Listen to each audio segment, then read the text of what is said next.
오일야담에 오신 여러분, 안녕하세요. 이야기 시작 전 구독과 좋아요 부탁드려요. 옛날 옛적 인조 임금께서 나라를 다스리던 26번째 해, 한양은 혹독한 겨울을 맞이하고 있었습니다.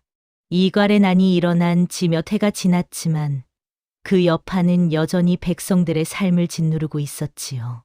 북촌 끝자락에 자리한 한 시댁은 대대로 양반의 명맥을 이어온 집안이었으나 세월의 풍파를 견디지 못하고 몰락의 길을 걷고 있었습니다. 가문을 지탱하는 이는 오직 한 씨 부인 한 분뿐이었지요. 부인은 강단 있는 성품으로 집안을 이끌어왔으나 겨울은 너무나 혹독했고 살림은 더욱 팍팍해졌습니다. 어느 날 새벽 한 씨 부인은 빚쟁이에게 쫓기던 이웃이 황급히 떠나며 남겨둔 폐가 앞을 지나가게 되었습니다.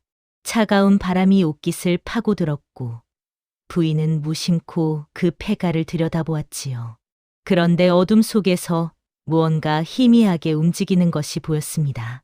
부인은 조심스럽게 문을 밀었고 그곳에서 한 처녀를 발견했습니다. 누더기를 걸친 처녀는 구석에 웅크린 채 몸을 떨고 있었지요. 그녀의 손 옆에는 은전 한 잎이 놓여 있었습니다. 부인이 다가가 물었습니다. 애기 씨, 괜찮은가? 여기서 무엇을 하고 있는가? 처녀는 천천히 고개를 들었습니다. 그녀의 눈빛은 흐릿했고 입술은 추위에 새파랗게 질려 있었지요. 한참을 머뭇거리던 처녀가 마침내 입을 열었습니다. 윤설이라고 합니다. 그 목소리는 가늘고 떨렸으며 마치 오랫동안 말을 하지 않은 사람처럼 어눌했습니다. 처음 한 시댁으로 들어온 윤설은 참으로 이상한 처녀였습니다. 말은 느렸고 물음에 대답하는 데에도 한참이 걸렸지요. 부인이 시키는 일도 제대로 알아듣지 못하는 듯했습니다. 이 애기 씨가 정신이 온전한가? 큰 며느리 윤하연이 눈살을 찌푸리며 말했습니다. 둘째 며느리 심채련도 고개를 저었지요. 어머님, 저런 계집을 들이시면 어찌합니까? 제대로 일도 못할 텐데 말입니다. 하지만 한 씨 부인은 고개를 끄덕이며 말했습니다. 그래도 한 끼 밥이라도 먹여야지. 저렇게 추운 곳에 버려두면 얼어 죽을 게 아닌가. 윤설의 외모는 누더기 속에서도 은은한 기품이 느껴졌습니다. 하지만 가난과 추위에 짓눌린 모습이었고 무엇보다 그 흐릿한 눈빛과 느린 말투가 사람들로 하여금 그녀를 단순한 바보 처녀로 여기게 만들었지요. 며느리들은 윤설을 한 푼짜리 하녀라 부르며 무시했습니다. 은전 한님 옆에서 발견되었다는 점을 빗대어 만든 별명이었지요. 한씨 가문은 비록 몰락했으나 아직 양반의 체면을 유지하고 있었습니다.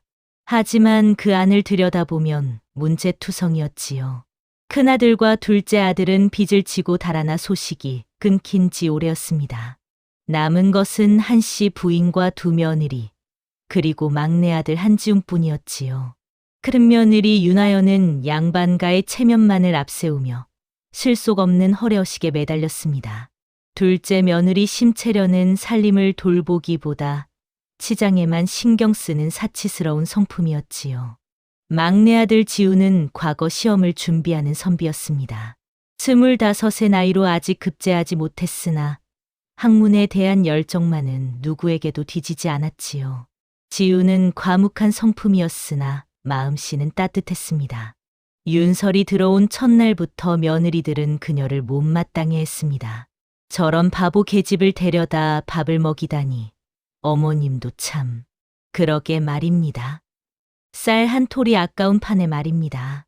윤설은 고개를 숙인 채 아무 말도 하지 않았습니다.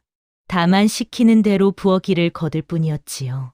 윤설이 한 시댁에서 일을 시작한 지 며칠이 지났습니다. 그녀는 정말로 일을 제대로 해내지 못하는 것처럼 보였지요. 밥을 짓다가 물을 너무 많이 부어 죽처럼 만들어 버렸고 빨래를 넣을 때는 순서도 없이 엉망으로 널어 놓았습니다. 아이고, 저것 좀 보게. 저게 사람이 할 짓인가? 심채련이 허리에 손을 얹고 혀를 찼습니다. 윤하연도 고개를 저으며 한숨을 내쉬었지요. 하지만 이상한 일들이 일어나기 시작했습니다. 윤설이 만든 물 많은 죽을 먹은 가족들은 신기하게도 체기가 싹 내려갔습니다. 평소 소화가 잘 안 되던 한씨 부인도 한결 몸이 가벼워졌다고 말했지요. 이상하구나. 몸이 한결 나은 것 같아. 또한 윤설이 엉망으로 널어놓은 빨래는 밤이 되자 기묘한 모습을 드러냈습니다. 달빛 아래에서 그 어지러운 배치가 마치 장승이 줄지어 선 것처럼 보였던 것입니다. 마침 그날 밤 도둑이 담을 넘어 들어왔다가 그 빨래를 보고는 혼비백산하여 달아났다는 소문이 돌았지요. 세상에 저 바보 계집이 귀신을 쫓았다니. 며느리들은 반신반의하며 수군거렸습니다. 하지만 그 이후로 집안에는 작은 기운이 깃들기 시작했지요. 떨어질 것 같던 처마가 버티고 말라 죽을 것 같던 매화나무에 꽃망울이 맺혔습니다. 그러던 어느 날 마을에 이상한 소문이 돌기 시작했습니다. 원인 모를 병이 퍼지고 있다는 것이었지요. 처음에는 한두 집에서 시작된 열병이 점점 번져나가고 있었습니다. 한씨 댁도 불안에 휩싸였습니다. 며느리들은 박출입을 삼가고 한씨 부인도 근심스러운 표정을 지었지요. 그날 저녁 윤설은 마루 끝에 앉아 북쪽 하늘을 바라보고 있었습니다. 그녀는 작은 목소리로 중얼거렸지요. 북쪽 바람이 너무 서늘합니다. 곧 아픈 기운이 들 것 같습니다. 그 말을 들은 심채련이 비웃었습니다. 허허, 저 바보 계집이 무슨 소리를 하는 거야? 북쪽 바람이 서늘하다니. 겨울이니 당연한 것 아닌가? 하지만 며칠 뒤 북촌 전체에 열병이 크게 번졌습니다. 수십 명의 사람들이 알아눕고 몇몇은 목숨을 잃기까지 했지요. 한시댁 사람들은 윤설의 말을 떠올리며 섬뜩함을 느꼈습니다. 그녀가 정말 범상치 않은 계집일지도 모른다는 생각이 스쳐 지나갔지요. 며느리들의 눈빛이 미묘하게 변했습니다. 무시하던 태도에 은근한 경계심이 섞이기 시작했습니다. 열병이 한창일 때 며느리들은 한씨 부인에게 윤설을 내쫓자고 졸랐습니다. 어머님, 저 계집이 불길합니다. 저 계집이 온 뒤로 이상한 일만 생기지 않습니까? 그렇습니다. 어서 내보내야 합니다. 저런 것을 두면 우리 집안에 화가 미칠 것입니다. 한씨 부인도 마음이 흔들렸습니다. 하지만 그때 뜻밖의 사람이 나섰지요. 바로 막내 아들 지훈이었습니다. 어머님, 그건 안 됩니다. 지훈은 침착한 목소리로 말했습니다. 윤설이 무슨 잘못을 했습니까? 그저 바람이 서늘하다고 한 것뿐인데 그것이 어찌 죄가 됩니까? 오히려 우리 집에 온 뒤로 작은 복들이 생기지 않았습니까? 며느리들은 입을 다물었습니다. 지우는 평소 말이 없었지만 한번 입을 열면 무게가 있었지요. 한씨 부인도 고개를 끄덕였습니다. 지훈이 말이 옳구나. 윤설을 내보내지 않겠다. 이 일로 윤설은 한씨 댁에 머물 수 있게 되었습니다. 지훈의 첫 번째 결단이었고 이 선택이 훗날 모든 운명을 바꾸게 될 줄은 아무도 몰랐지요. 그날 밤 지훈은 잠을 이루지 못하고 뒤척였습니다. 윤설에 대한 궁금증이 그의 마음을 어지럽혔지요. 새벽녘 지훈은 마루로 나왔습니다. 달빛이 마당을 밝게 비추고 있었습니다. 그때 윤설의 방에서 희미한 불빛이 새어나왔습니다. 지훈은 조용히 다가가 귀를 기울였지요. 그러자 맑고 단정한 목소리가 들려왔습니다. 천지연왕 우주홍황. 지훈은 깜짝 놀랐습니다. 그것은 천자문을 읊는 소리였습니다. 그것도 궁중에서나 들을 법한 정갈한 발음이었지요. 지훈은 조심스럽게 문틈으로 방 안을 들여다보았습니다. 촛불 아래 윤설이 앉아 있었습니다. 그녀의 손에는 작은 비단 주머니가 쥐어져 있었고 그녀는 그것을 쓰다듬으며 한시를 낭송하고 있었지요. 그 모습은 낮에 보던 바보 계집의 모습과는 전혀 달랐습니다. 지훈이 문을 살짝 밀자 윤설은 화들짝 놀라며 고개를 들었습니다. 그리고는 순식간에 다시 흐릿한 눈빛으로 돌아가 몸을 움츠렸지요. 윤설. 지훈이 조용히 불렀습니다. 하지만 윤설은 고개만 숙인 채 대답하지 않았습니다. 지우는 더 이상 묻지 않고 방을 나왔지요. 그날 밤 이후 지훈의 의심은 확신으로 변했습니다. 윤설은 분명 무언가를 숨기고 있었습니다. 그녀는 바보가 아니었습니다. 다만 바보인 척하고 있을 뿐이었지요. 그로부터 보름쯤 지났을 무렵 한씨 댁에 더 큰 시련이 찾아왔습니다. 가문의 기둥이자 모두의 의지처였던 한씨 부인이 갑자기 쓰러진 것입니다. 어머님, 며느리들이 비명을 질렀습니다. 한씨 부인은 갑자기 열이 치솟으며 의식을 잃었지요. 급히 의원을 불렀으나 의원은 고개를 저으며 말했습니다. 병이 깊숙이 들어 약이 듣지 않습니다. 특별한 약재가 아니면 어렵습니다. 특별한 약재라니 그게 무엇입니까? 지훈이 다급히 물었습니다. 의원은 한숨을 내쉬며 말했지요. 붉은 토양 골짜기에서만 자라는 영지와 산삼이 필요합니다. 하지만 그곳은 사람이 갈 수 없는 곳입니다. 절벽이 험하고 길도 없으며 무엇보다 귀신이 나온다는 소문이 있지요. 집안은 절망에 빠졌습니다. 며느리들은 울기만 했고 지우는 이를 악물었지요. 그때 윤설이 조용히 나섰습니다. 제가 다녀오겠습니다. 모두가 놀라 윤설을 바라보았습니다. 지훈이 말했지요. 윤설, 그곳은 위험한 곳이야. 내가 어떻게 가겠다는 거냐? 하지만 윤설은 처음으로 또렷한 눈빛으로 지훈을 바라보았습니다. 부인께서 저를 살리셨습니다. 이제 제가 부인을 살려야 합니다. 그날 새벽, 윤설은 아무도 모르게 집을 나섰습니다. 그녀는 산길을 따라 한참을 걸었지요. 가시덤불이 옷을 찢고 살을 핥히었지만 윤설은 멈추지 않았습니다. 해가 중천에 떴을 때 윤설은 마침내 붉은 토양 골짜기에 도착했습니다. 그곳은 정말로 기이한 곳이었지요. 땅은 피처럼 붉었고 공기는 묘하게 서늘했습니다. 사람의 기운이라고는 느껴지지 않는 마치 저승과 이승의 경계 같은 곳이었습니다. 윤설은 떨리는 손으로 절벽을 타고 내려갔습니다. 한 발만 잘못 디디면 목숨을 잃을 만큼 위험한 곳이었지요. 하지만 그녀는 포기하지 않았습니다.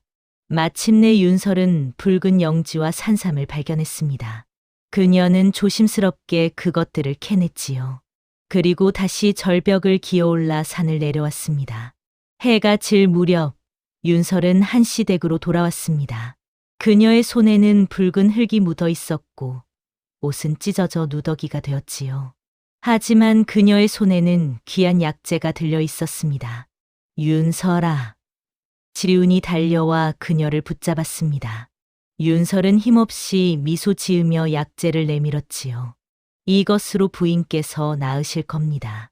의원은 그 약재를 보고 깜짝 놀랐습니다. 이것이 정말 붉은 토양의 영지란 말이오? 어떻게 이것을 구했단 말이오? 하지만 윤설은 대답하지 않았습니다.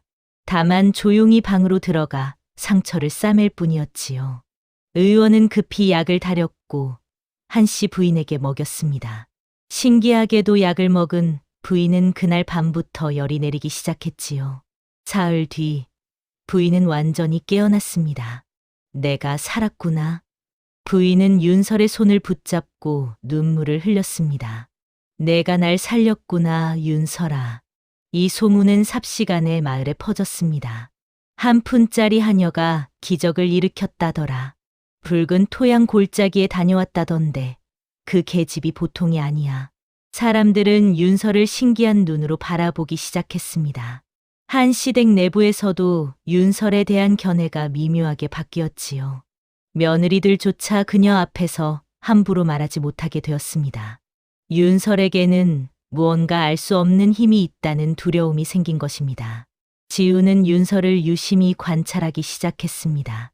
그녀의 손에는 붉은 토양 골짜기를 다녀온 흔적이 역력했지요. 손톱 밑에는 붉은 흙이 남아 있었고 손바닥에는 깊은 상처들이 있었습니다. 어느 날 밤, 지우는 또다시 윤설의 방 앞을 지나가다 한시 낭송 소리를 들었습니다. 명월조대강 청풍서설에 명월이 큰 강을 비추고 맑은 바람이 서서히 불어온다는 뜻의 시였지요. 지우는 문득 궁금증이 일었습니다. 윤설은 도대체 누구일까? 왜 이렇게 학식이 있으면서도 바보인 척을 하는 걸까? 지우는 윤설에게 점점 끌리고 있었습니다. 그것은 단순한 호기심이 아니었지요. 그녀의 조용한 용기, 남을 위해 목숨을 거는 마음씨, 그리고 그 숨겨진 슬픔이 지훈의 가슴을 울렸습니다. 어느 날 저녁, 지훈은 윤설에게 조심스럽게 말을 걸었습니다. 윤설, 내가 위험을 무릅쓰고 약재를 구해온 것에 감사하네. 윤설은 고개를 숙인 채 대답했습니다. 아닙니다. 도련님. 당연한 일을 했을 뿐입니다. 윤설. 지훈이 그녀의 이름을 불렀습니다. 윤설은 천천히 고개를 들었지요. 너는 바보가 아니지? 윤설의 눈빛이 순간 흔들렸습니다. 하지만 곧 다시 흐릿해졌지요. 지훈은 한숨을 내쉬며 말했습니다. 언젠가 내가 스스로 말해 주기를 기다리겠네.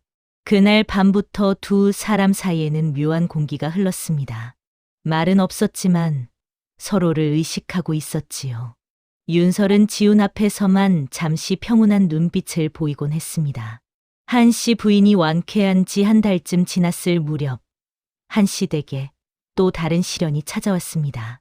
달아났던 큰아들과 둘째 아들이 남긴 빚이 한꺼번에 몰려온 것입니다. 어느 날 저녁, 대문이 거칠게 두드려졌습니다.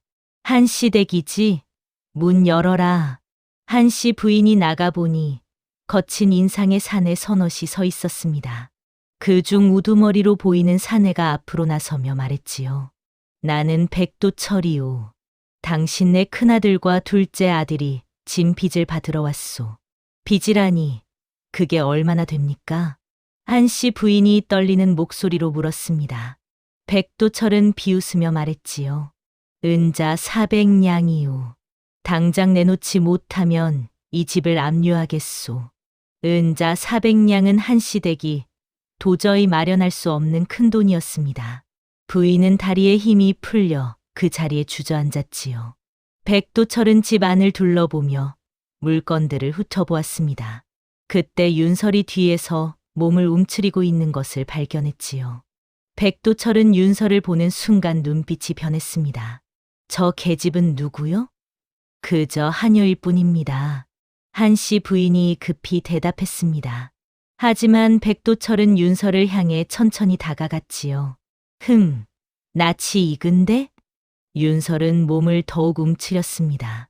백도철은 섬뜩한 미소를 지으며 말했습니다. 사흘 뒤에 다시 오겠소. 그때까지 돈을 마련하시오. 그렇지 않으면 이 집을 넘겨받을 것이오. 백도철 일행이 떠난 뒤 한씨 댁은 암담한 분위기에 휩싸였습니다. 며느리들은 울음을 터뜨렸고 지우는 주먹을 불끈 쥐었지요. 그날 밤 지우는 윤설의 방 앞을 지나가다 이상한 것을 발견했습니다. 문틈으로 무언가 작은 것이 떨어져 있었던 것입니다. 지우는 그것을 주워 들었지요. 그것은 작은 비단 주머니였습니다. 지우는 촛불을 가까이 대고 주머니를 자세히 살펴보았습니다. 그러자 그의 눈이 커졌지요. 주머니에는 정교한 자수로 모란과 항문양이 새겨져 있었습니다. 이 문양은 아무나 사용할 수 없는 것이었습니다. 오직 정의품 이상 고위 대신가에서만 사용할 수 있는 문양이었지요. 지훈의 손이 떨렸습니다. 윤설은 도대체 누구란 말인가? 왜 이런 귀한 물건을 가지고 있는 걸까? 지훈은 주머니를 품에 넣고 골똘히 생각에 잠겼습니다. 그는 한양의 고위 대신 가문들을 하나하나 떠올렸지요. 모란과 항문양을 쓰는 가문은 몇 되지 않았습니다. 그때 지훈의 머릿속에 한 가지 기억이 스쳤습니다. 몇 해 전 좌의정 강서운이 영모죄로 몰려 처형당한 사건이 있었습니다. 강서운 가문은 몰락했고 가족들은 모두 뿔뿔이 흩어졌다는 소문이 돌았지요. 강서운 가문의 문양이 바로 모란과 학이었습니다. 지우는 가슴이 철렁 내려앉았습니다. 혹시 윤설이 강서운의 딸인가? 하지만 확신할 수는 없었지요. 지우는 주머니를 다시 윤설의 방문 앞에 살짝 놓아두고 물러났습니다.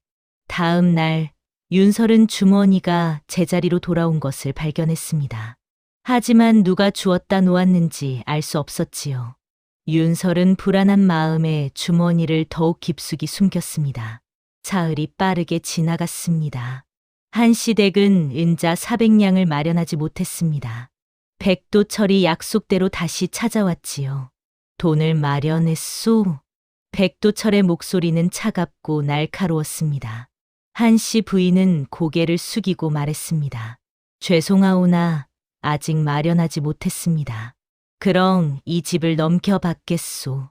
백도철이 서류를 꺼내려는 순간 그는 다시 윤설을 발견했습니다. 백도철은 술에 취한 듯 비틀거리며 윤설을 가리켰지요. 나는 알고 있소. 저 계집이 누군지 말이오. 모두가 숨을 죽였습니다. 백도철은 비웃으며 소리쳤습니다. 저 계집은 강서온 좌의정의 막내딸 강윤설이 아니오? 순간 집안이 얼어붙었습니다. 며느리들은 입을 벌린 채 윤설을 바라보았고 한씨 부인은 믿을 수 없다는 표정을 지었지요. 윤설은 천천히 고개를 들었습니다. 그녀의 눈빛은 더 이상 흐리지 않았습니다. 맑고 슬픈 눈빛으로 백도철을 바라보았지요. 그렇습니다. 저는 강윤설입니다. 윤설의 목소리는 더 이상 어눌하지 않았습니다. 또렷하고 품이 있는 목소리였지요. 지우는 가슴이 먹먹해졌습니다. 백도철은 크게 웃었습니다. 역적의 딸을 숨겨준 죄로 이 집도 끝장이오. 게다가 저 계집을 잡아가면 포상금도 받을 수 있지. 안 됩니다. 지훈이 앞으로 나섰습니다. 하지만 백도철은 부하들에게 손짓했지요. 저 계집을 잡아라. 부하들이 윤설에게 다가갔습니다. 윤설은 눈물을 흘리며 한씨 부인을 바라보았습니다. 부인, 죄송합니다. 제가 이 집에 화를 불러왔습니다. 한씨 부인은 윤설의 손을 붙잡았습니다. 아니다, 윤설아. 내가 무슨 잘못이 있느냐. 하지만 윤설은 고개를 저었습니다. 제가 나가겠습니다. 저 하나로 끝난다면, 이 집을 살릴 수 있다면 기꺼이 나가겠습니다. 윤설이 스스로 앞으로 나서려는 순간 지훈이 그녀의 손을 꽉 잡았습니다. 안 돼. 윤설, 넌 갈 수 없어. 윤설은 눈물을 닦으며 말했습니다. 도련님, 저 때문에 이 집안이 무너질 수는 없습니다. 아니야. 지훈은 단호하게 말했습니다. 나는 포기하지 않을 거야. 반드시 방법을 찾을 거야. 백도철은 비웃으며 말했습니다. 무슨 방법을 찾겠다는 거요? 가난한 주제에 지훈은 백도철을 똑바로 바라보며 말했습니다. 사흘만 더 시간을 주시오. 그 안에 반드시 돈을 마련하겠소.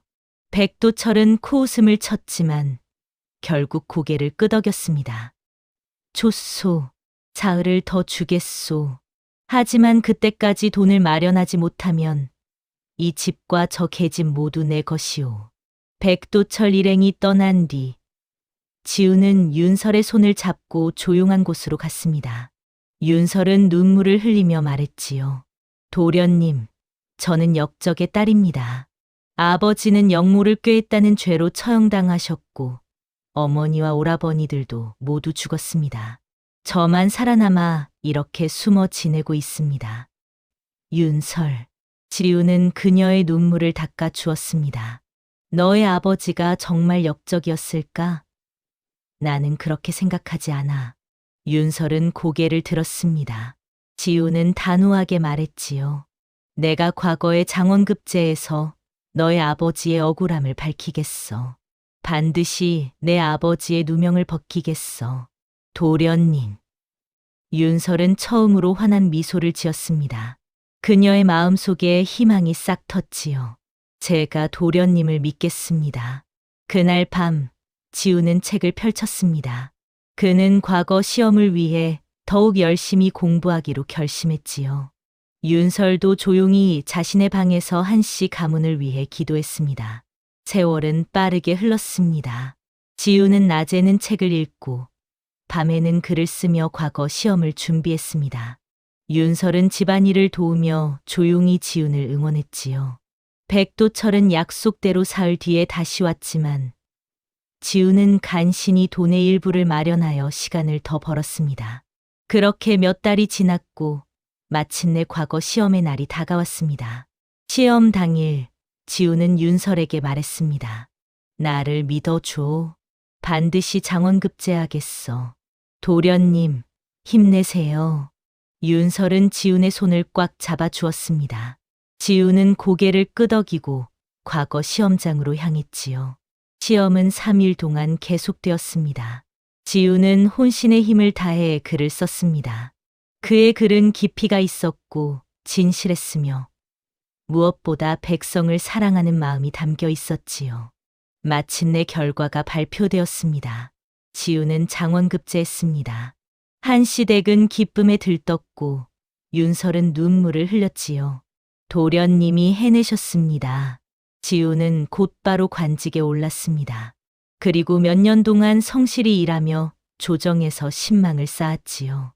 그동안 윤설은 한시댁에서 조용히 지훈을 기다렸습니다.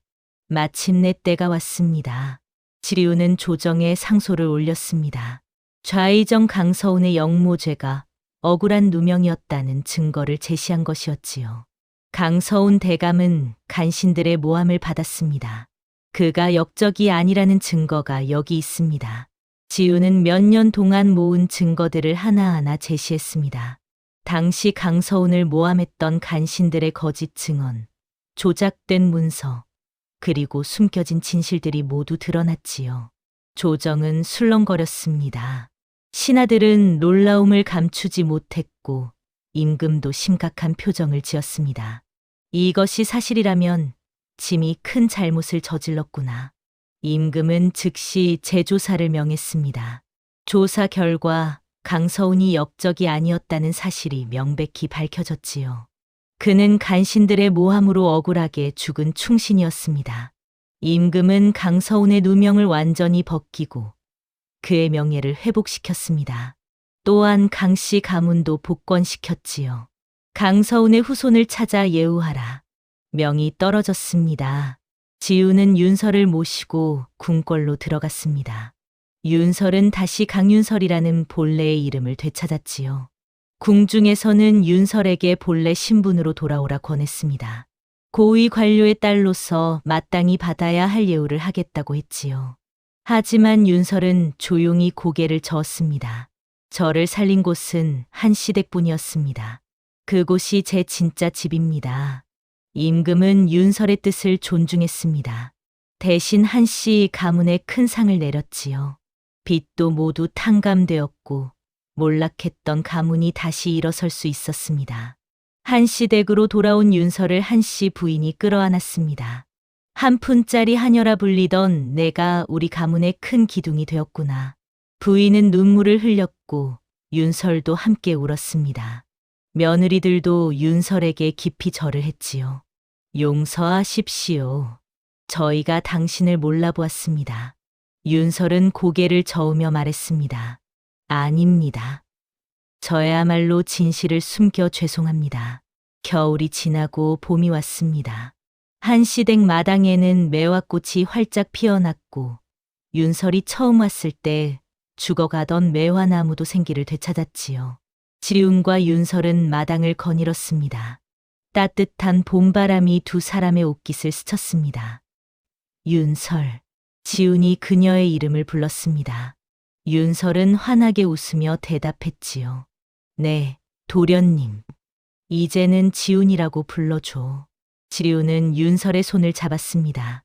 윤설은 얼굴이 붉어지며 고개를 끄덕였습니다. 그럼 지훈, 나리. 두 사람은 웃음을 나누었습니다. 하늘에서는 꽃이 피 날리고 새들이 노래했지요. 폐가에서 은전 한입 옆에 떨고 있던 처녀는 이제 자신의 이름을 되찾았습니다. 그리고 자신을 살린 사람들과 함께 새로운 봄을 맞이했지요. 윤설은 한시댁 마루에 앉아 하늘을 바라보았습니다. 바람에 흔들리는 모란 꽃이 그녀의 눈에 들어왔습니다. 그 꽃은 그녀가 잃었던 신분과 새로 찾은 삶을 상징하는 듯했지요. 지운 날이. 윤설이 지훈을 불렀습니다. 네, 윤설. 저는 참 운이 좋았습니다. 가장 어두운 순간에 가장 따뜻한 사람들을 만났으니까요. 지훈은 미소 지으며 말했습니다. 우리가 운이 좋았지. 너를 만났으니까. 두 사람은 서로를 바라보며 미소 지었습니다. 그들의 앞에는 밝은 미래가 펼쳐져 있었지요. 옛말에 백절불굴이라는 말이 있습니다. 어떠한 난관에도 굽히지 않고 이겨나간다는 뜻이지요. 윤설은 역적의 딸이라는 누명을 쓰고 죽음의 문턱까지 갔지만 굽히지 않고 살아남았습니다. 그리고 자신을 도운 사람들에게 보답하며 마침내 진실을 밝혀냈지요. 또한 옛말에 은혜를 갚는다는 보은이라는 말도 있습니다. 윤설은 한씨 부인이 자신을 살렸기에 목숨을 걸고 약재를 구했고 지훈이 자신을 지켰기에 끝까지 기다렸습니다. 이처럼 은혜를 잊지 않고 갚는 마음이야말로 사람이 지녀야 할 가장 아름다운 덕목입니다. 은전 한 잎은 작은 돈이지만 그 옆에 있던 윤설은 어떤 재물보다 귀한 인연이었습니다. 진정한 가치는 겉으로 드러나는 것이 아니라 그 안에 담긴 마음과 진실에 있다는 것을 이 이야기는 우리에게 일깨워 줍니다. 다음 영상을 빠르게 만나보시려면 좋아요와 구독을 눌러주세요. 그럼 더 재미있는 영상으로 찾아뵙겠습니다. 모두 행복한 하루 보내세요. 옛날 옛적 숙종 대왕이 세상을 다스리던 말년의 일이었습니다. 경기도 남쪽 끝자락 산과 들이 어우러진 송계현이라는 작은 고을이 있었지요. 그곳 백성들의 삶은 가을 서리만큼이나 차디찼습니다. 흥역과 균역의 무거운 짐이 백성들의 등을 짓눌렀고 들판에서는 끼니를 걱정하는 한숨 소리가 끊이질 않았지요. 유난히 싸늘한 가을 바람이 불던 그 시절, 마을 사람들의 마음도 메말라 있었습니다. 서로를 돕기보다는 질시하고 따뜻한 말보다는 험한 소문이 더 빨리 퍼지는 그런 시절이었지요. 그 고을에 동실이라 불리는 한 여인이 살고 있었습니다. 본명은 윤아였으나 마을 사람들 중 그 이름을 기억하는 이는 거의 없었지요. 28의 나이, 몸집이 크고 걸음이 굼떠 사람들은 그녀를 동실이라 불렀습니다. 상민 신분으로 태어나 부모를 일찍 여의고 홀로 살아가던 여인이었지요. 동실은 성격이 순하고 자애로웠으나 마음 한켠에는 깊은 상처가 자리하고 있었습니다. 남들이 보기엔 둔하고 어눌해 보였으나 사실 그녀의 마음은 누구보다 여렸지요. 고된 품팔이로 근근히 살아가며 하루하루를 견뎌내고 있었습니다.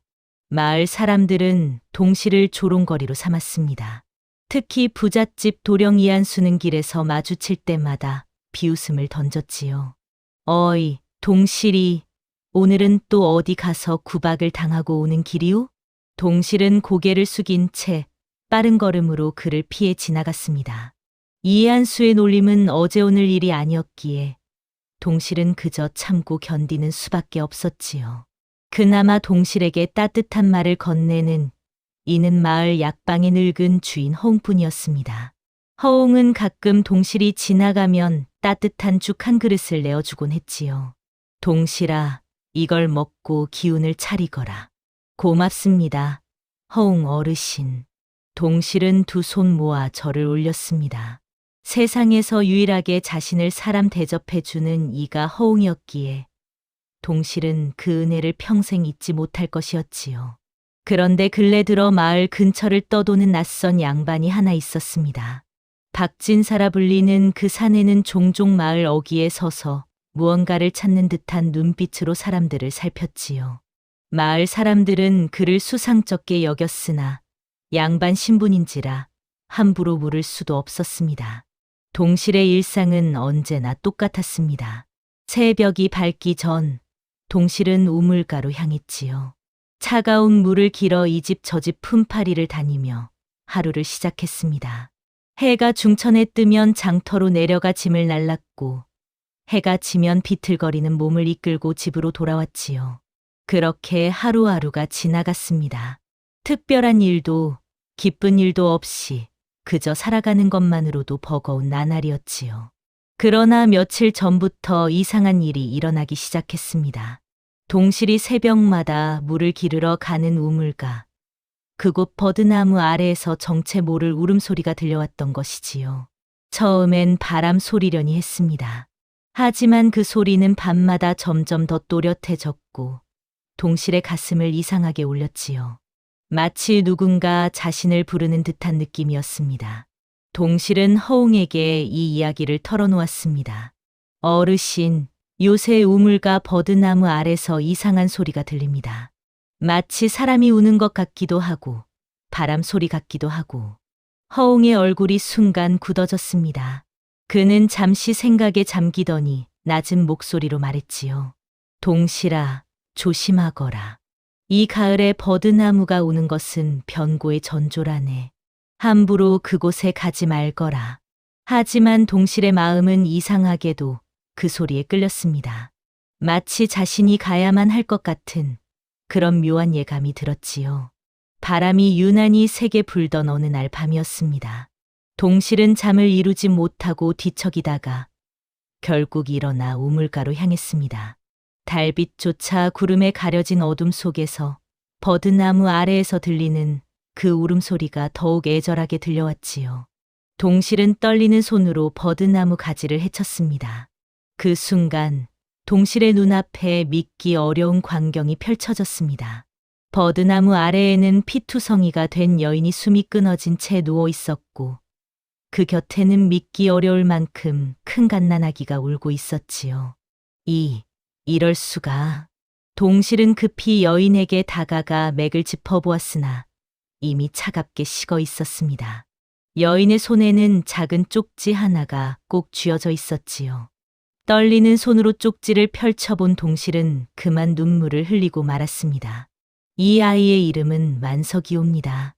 부디 이 아이만은 살려주시옵소서. 아기는 동실을 올려다보며 울음을 멎었습니다.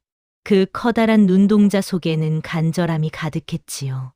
마치 살려달라고, 거두어달라고 애원하는 것 같았습니다. 동실의 마음 속에서 무언가가 무너져 내렸습니다. 자신도 이 세상에서 버림받고 살아온 사람이었기에 이 아기의 처지가 남의 일 같지 않았지요. 내가 만석이구나. 동실은 떨리는 손으로 아기를 품에 안았습니다. 아기는 놀라울 만큼 묵직했지만 동실은 꼭 껴안았지요. 그 순간 아기는 더 이상 울지 않고 동실의 품에 안겨 조용히 숨을 쉬었습니다. 동실은 한참을 고민했습니다. 이대로 도망칠 수도 있었지요. 하지만 동실의 마음은 이미 결정되어 있었습니다. 내가 키우겠다. 이 아이를 반드시 살리겠다. 동실은 아기를 품에 꼭 안고 집으로 돌아왔습니다. 마을 사람들이 볼까 두려워 골목길을 돌아 숨어들었지요. 집에 도착한 동실은 아기를 내려놓고 정신없이 먹을 것을 찾기 시작했습니다. 그런데 이 아기, 만석이라는 아이는 보통 아기가 아니었습니다. 밤새도록 끝없이 울고 먹었지요. 동실이 가진 모든 죽과 밥을 다 먹여도 아기는 배고파하며 울었습니다. 동실은 자신의 마지막 양식까지 아기에게 먹이며 밤을 새웠지요. 이 아이는 보통 아이가 아니구나. 동실은 지쳐 쓰러질 것 같았지만 아기의 해맑은 웃음 하나에 모든 피로가 녹아내렸습니다. 아기는 배가 부르자 동실을 향해 방긋 웃었지요. 그 웃음 하나에 동실의 마음은 온통 녹아내렸습니다. 다음 날 동실은 아기를 업고 허웅을 찾아갔습니다. 어르신, 이 아이를 좀 봐주십시오. 허웅은 아기를 보더니 눈을 크게 떴습니다. 한참을 아기를 살피던 허웅은 중얼거렸지요. 이 몸질, 이 기운. 어쩌면 이 아이는 별의 기운을 타고난 아이일지도 모르겠구나. 별의 기운이라니 무슨 말씀이십니까? 동실아, 이 아이는 범상치 않아 보이네. 잘 키우면 큰 인물이 될 수도 있지만 잘못하면 화를 불러올 수도 있어. 조심하거라. 허웅의 경고에도 동실의 마음은 변하지 않았습니다. 이미 이 아이는 동실에게 전부가 되어버렸지요. 그날 밤 동실은 만석을 재우고 다시 우물가로 향했습니다. 죽은 여인을 그대로 둘 수 없었기에 정성껏 땅에 묻어주었지요.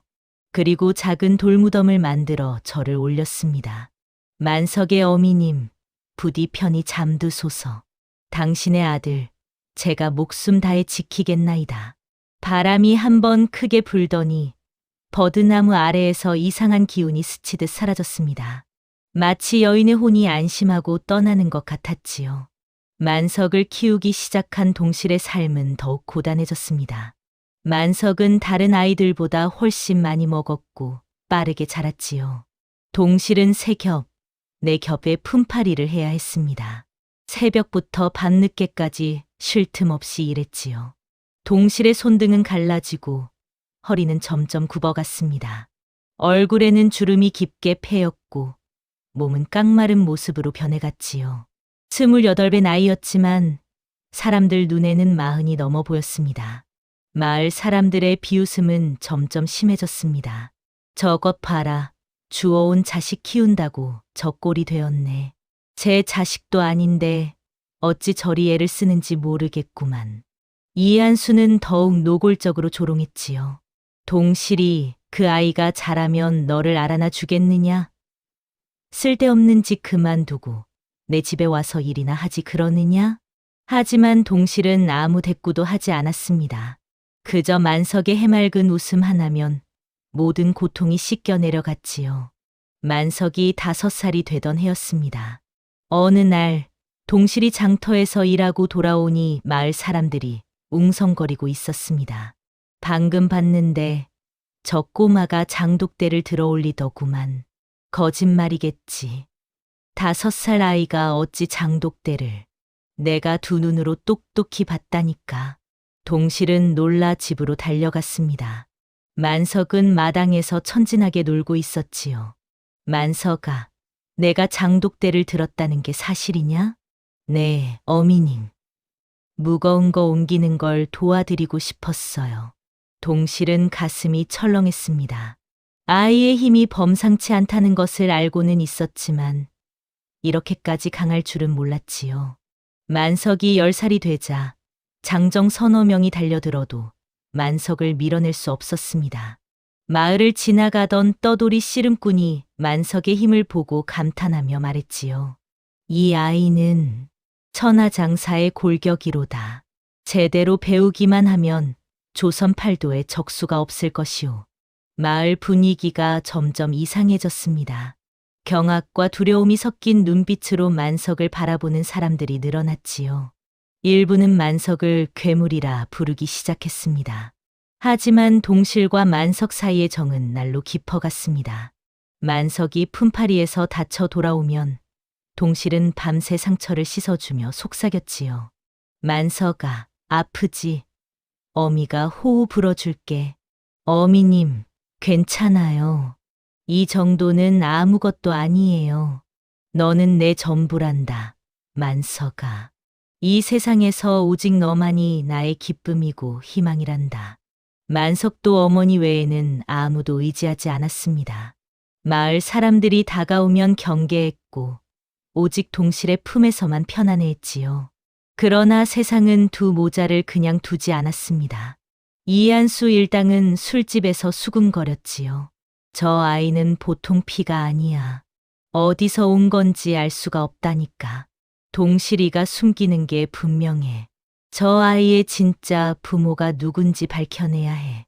한편 박진사는 멀리서 두 모자를 지켜보며 가슴앓이를 했습니다. 무언가 말하고 싶었으나 차마 입을 열 수가 없었지요. 어느 가을날 박진사는 마침내 동실을 찾아왔습니다. 동실이 우물가에서 빨래를 하고 있을 때 박진사가 조심스럽게 다가왔지요. 동실, 아니, 유나라 불러도 되겠소? 동실은 깜짝 놀라 고개를 들었습니다.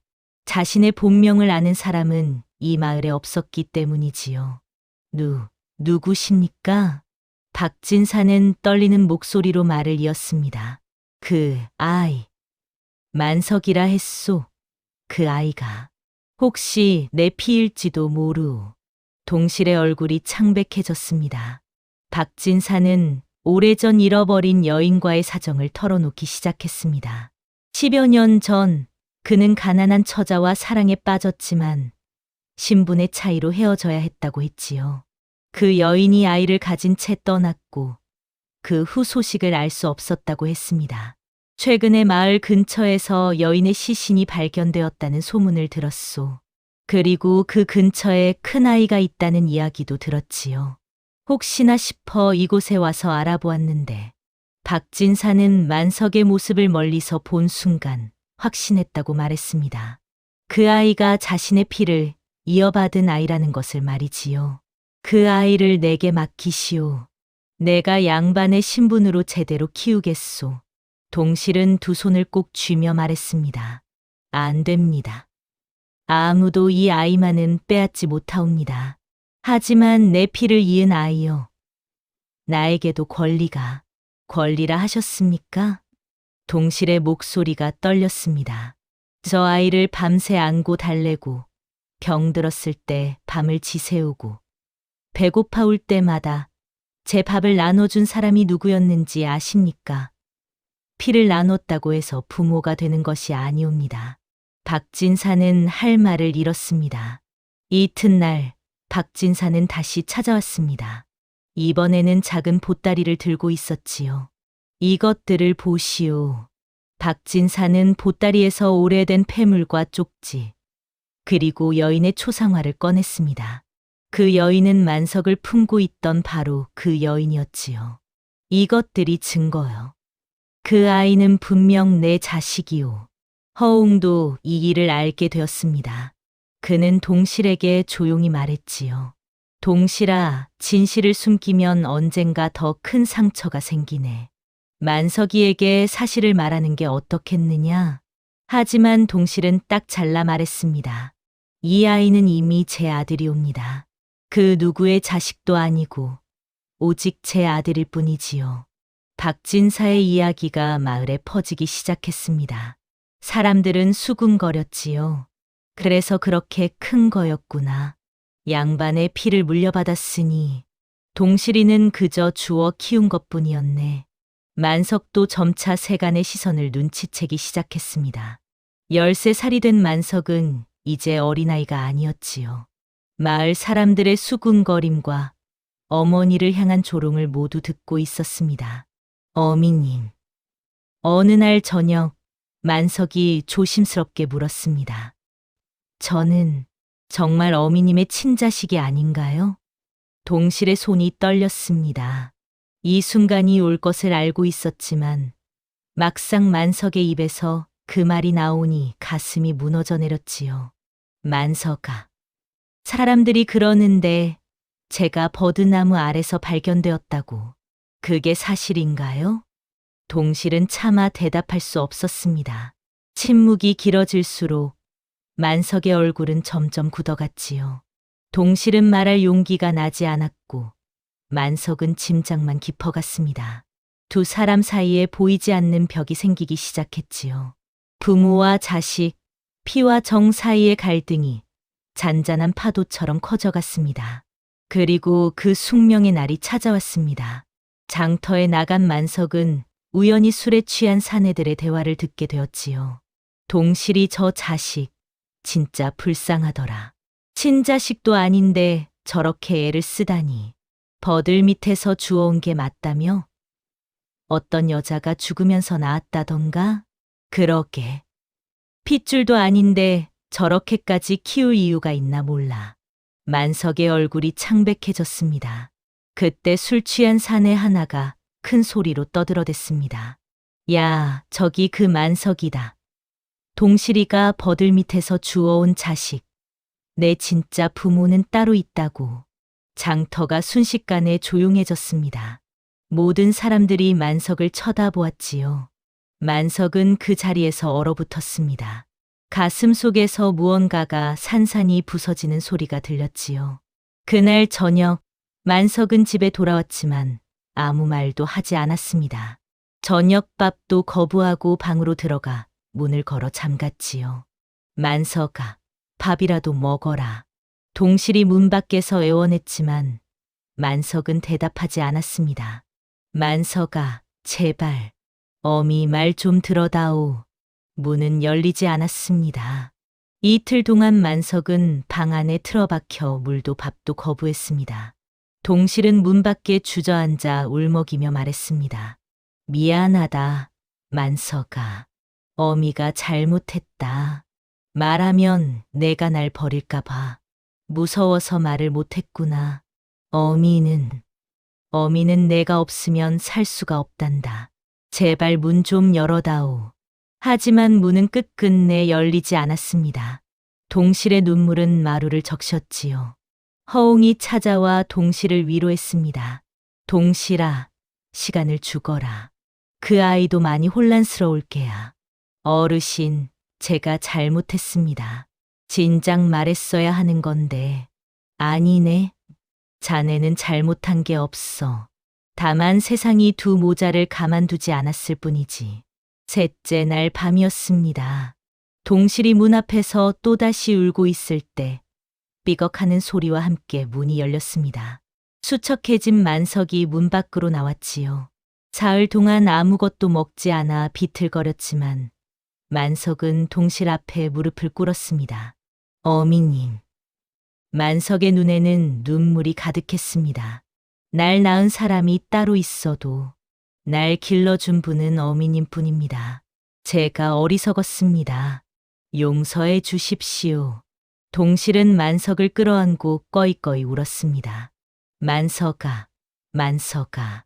어미님이 아니었다면 저는 진작에 죽었을 겁니다. 어미님은 제게 목숨을 주신 분이십니다. 두 사람은 서로 부둥켜 안고 한참을 울었지요. 담장 너머에서 이 광경을 몰래 지켜보던 박진사는 조용히 고개를 숙이고 돌아섰습니다. 그날 밤, 만석은 결심했습니다. 어미님, 저는 강해지겠습니다. 어미님의 이름을 이 세상에 떳떳하게 올리겠습니다. 만석아, 그저 건강하게만 자라다오. 그것이면 충분하단다. 아닙니다. 어미님께서 저 때문에 받으신 모든 고통과 조롱을 갚고 싶습니다. 제가 천하장사가 되어 어미님을 자랑스럽게 해드리겠습니다. 만석은 그날부터 혹독하게 자신을 단련하기 시작했습니다. 새벽부터 밤늦게까지 바위를 들고 나무를 뽑고 산을 오르내렸지요. 동실은 그런 만석을 보며 가슴이 아팠지만 아들의 의지를 꺾을 수 없었습니다. 그렇게 3년의 세월이 흘렀습니다. 만석은 16살이 되었고 그의 명성은 경기도 일대에 퍼졌지요. 그를 이기는 장사는 아무도 없었습니다. 그해 봄, 단오날을 맞아 한양에서 전국 장사대회가 열린다는 소식이 들렸습니다. 어미님, 저 한양에 가겠습니다. 만석아, 거긴 너무 먼 곳이. 어미님의 이름을 온 조선에 알리고 오겠습니다. 기다려 주십시오. 만석은 동실의 손을 잡고 약속했습니다. 단오날 한양 광장에는 조선 8도의 장사들이 모여들었습니다. 경기, 충청, 전라, 경상, 강원, 황해, 평안, 함경 각 도의 대표 장사들이 모두 모였지요. 구경꾼들도 인산인해를 이루었습니다. 만석은 예선을 거쳐 결승까지 올라갔습니다. 단 한 번도 패하지 않고 모든 상대를 제압했지요. 결승 상대는 함경도에서 온 거구의 장사 철산이었습니다. 철산은 키가 7척이 넘고 몸무게도 만석의 2배는 되어 보였지요. 꼬마야, 내가 감히 나를 상대하겠다고? 예, 이기겠습니다. 두 장사가 맞붙었습니다. 구경꾼들은 숨을 죽이고 지켜보았지요. 철산이 먼저 만석의 허리를 감았지만 만석은 꿈쩍도 하지 않았습니다. 이런, 철산이 놀라 더 힘을 주었지만 만석은 오히려 철산을 들어올리기 시작했습니다. 으악! 만석은 마지막 힘을 다해 철산을 머리 위로 치켜들었습니다. 그리고 땅에 내리꽂았지요. 쿵! 땅이 울렸습니다. 승자는 송계연의 만석이로다. 광장이 환호성으로 가득 찼습니다. 숙종 대왕이 직접 내려와 만석에게 천하장사의 칭호를 내렸습니다. 만석이라 했느냐? 참으로 대단하구나. 소원이 있거든 말해보거라. 만석은 무릎을 꿇고 말했습니다.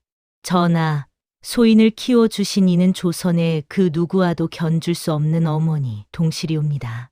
그분은 제가 버림받았을 때 거두어 주시고 굶주렸을 때 먹여주시고 온 세상이 조롱할 때 유일하게 저를 사랑해 주셨나이다. 오, 그러한 어미가 있었단 말이냐? 소인이 천하장사가 된 것은 오직 어머니의 은혜 덕분이옵니다.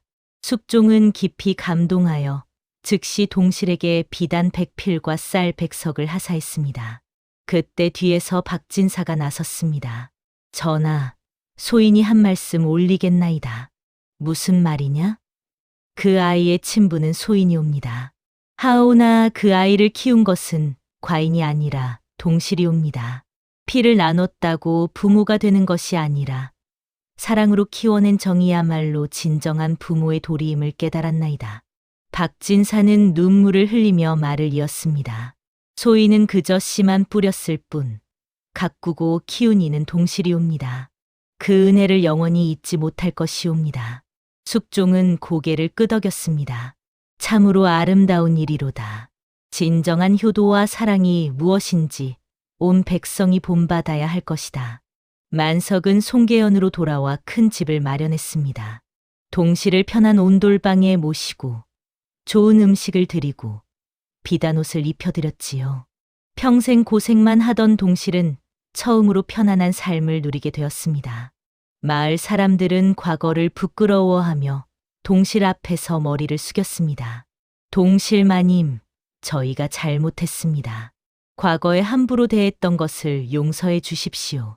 동실은 더 이상 조롱받는 여인이 아니라 천하장사의 어머니로 존경받는 사람이 되었지요. 이해한수도 찾아와 무릎을 꿇었습니다. 동실마님, 제가 지은 죄를 용서해 주십시오. 동실은 그를 일으켜 세우며 말했습니다. 이미 다 지나간 일이지요. 이제 서로 좋은 이웃으로 지냅시다. 박진사도 종종 찾아와 두 모자를 은근히 도왔습니다. 만석은 박진사를 아버지라 부르지는 않았지만 예를 갖추어 대했지요. 박진사 어르신, 건강하십니까? 그래, 만석아, 내 어미님께 잘해드려라. 세상에서 제일 귀한 분이시다. 예, 명심하겠습니다. 세월이 흘러 동실이 60을 넘기던 해였습니다. 동실은 병상에 누웠지요. 만석은 하루도 빠짐없이 어머니 곁을 지켰습니다. 어미님, 제발 일어나 주십시오. 만석아, 어미는 이제 갈 때가 된 것 같구나. 안 됩니다. 어미님 없이는 살 수 없습니다. 동실은 만석의 손을 꼭 잡았습니다. 만석아, 어미는 세상에서 제일 행복한 사람이었단다. 내가 있어서 정말 행복했어. 어미님, 착하게 살거라. 만석아, 힘이 세다고 교만하지 말고 약한 사람들을 돕고 살아라. 예, 어미님. 명심하겠습니다. 그날 밤, 동실은 만석의 손을 잡은 채 조용히 눈을 감았습니다. 평생 고생만 하다가 마지막 몇 년은 행복하게 살다 떠난 것이지요. 만석은 동실을 정성껏 장사 지냈습니다. 송계연이 내려다 보이는 언덕에 묘를 썼고 크고 훌륭한 비석을 세웠지요. 천하장사 만석의 어머니 동실, 여기 잠들다. 만석은 그 후로도 매일 새벽 어머니 묘비 앞에서 절을 올렸습니다. 어미님, 오늘도 잘 지내고 계십니까?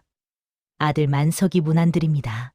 비가 오나 눈이 오나 만석은 하루도 빠지지 않고 어머니를 찾았지요. 세월이 150년 흘러도 송계연 사람들은 이 이야기를 전했습니다. 피보다 진한 것이 있다네. 바로 사랑으로 맺어진 정이지. 맞네. 동실마님과 만석 도령의 이야기는 우리 모두가 본받아야 할 것이네. 지금도 송계연 우물가 버드나무 아래에서는 가끔 훈훈한 바람이 불어온다고 합니다. 그것은 동실과 만석, 두 모자의 사랑이 아직도 그곳에 머물러 있기 때문이지요. 옛말에 이런 말이 있습니다. 백절불굴이라 했지요. 어떠한 난관에도 굽히지 않고 이겨나간다는 뜻입니다. 동실은 세상의 조롱과 고난 속에서도 만석을 끝까지 지켜냈고 만석은 그 은혜를 평생 갚으며 살았습니다.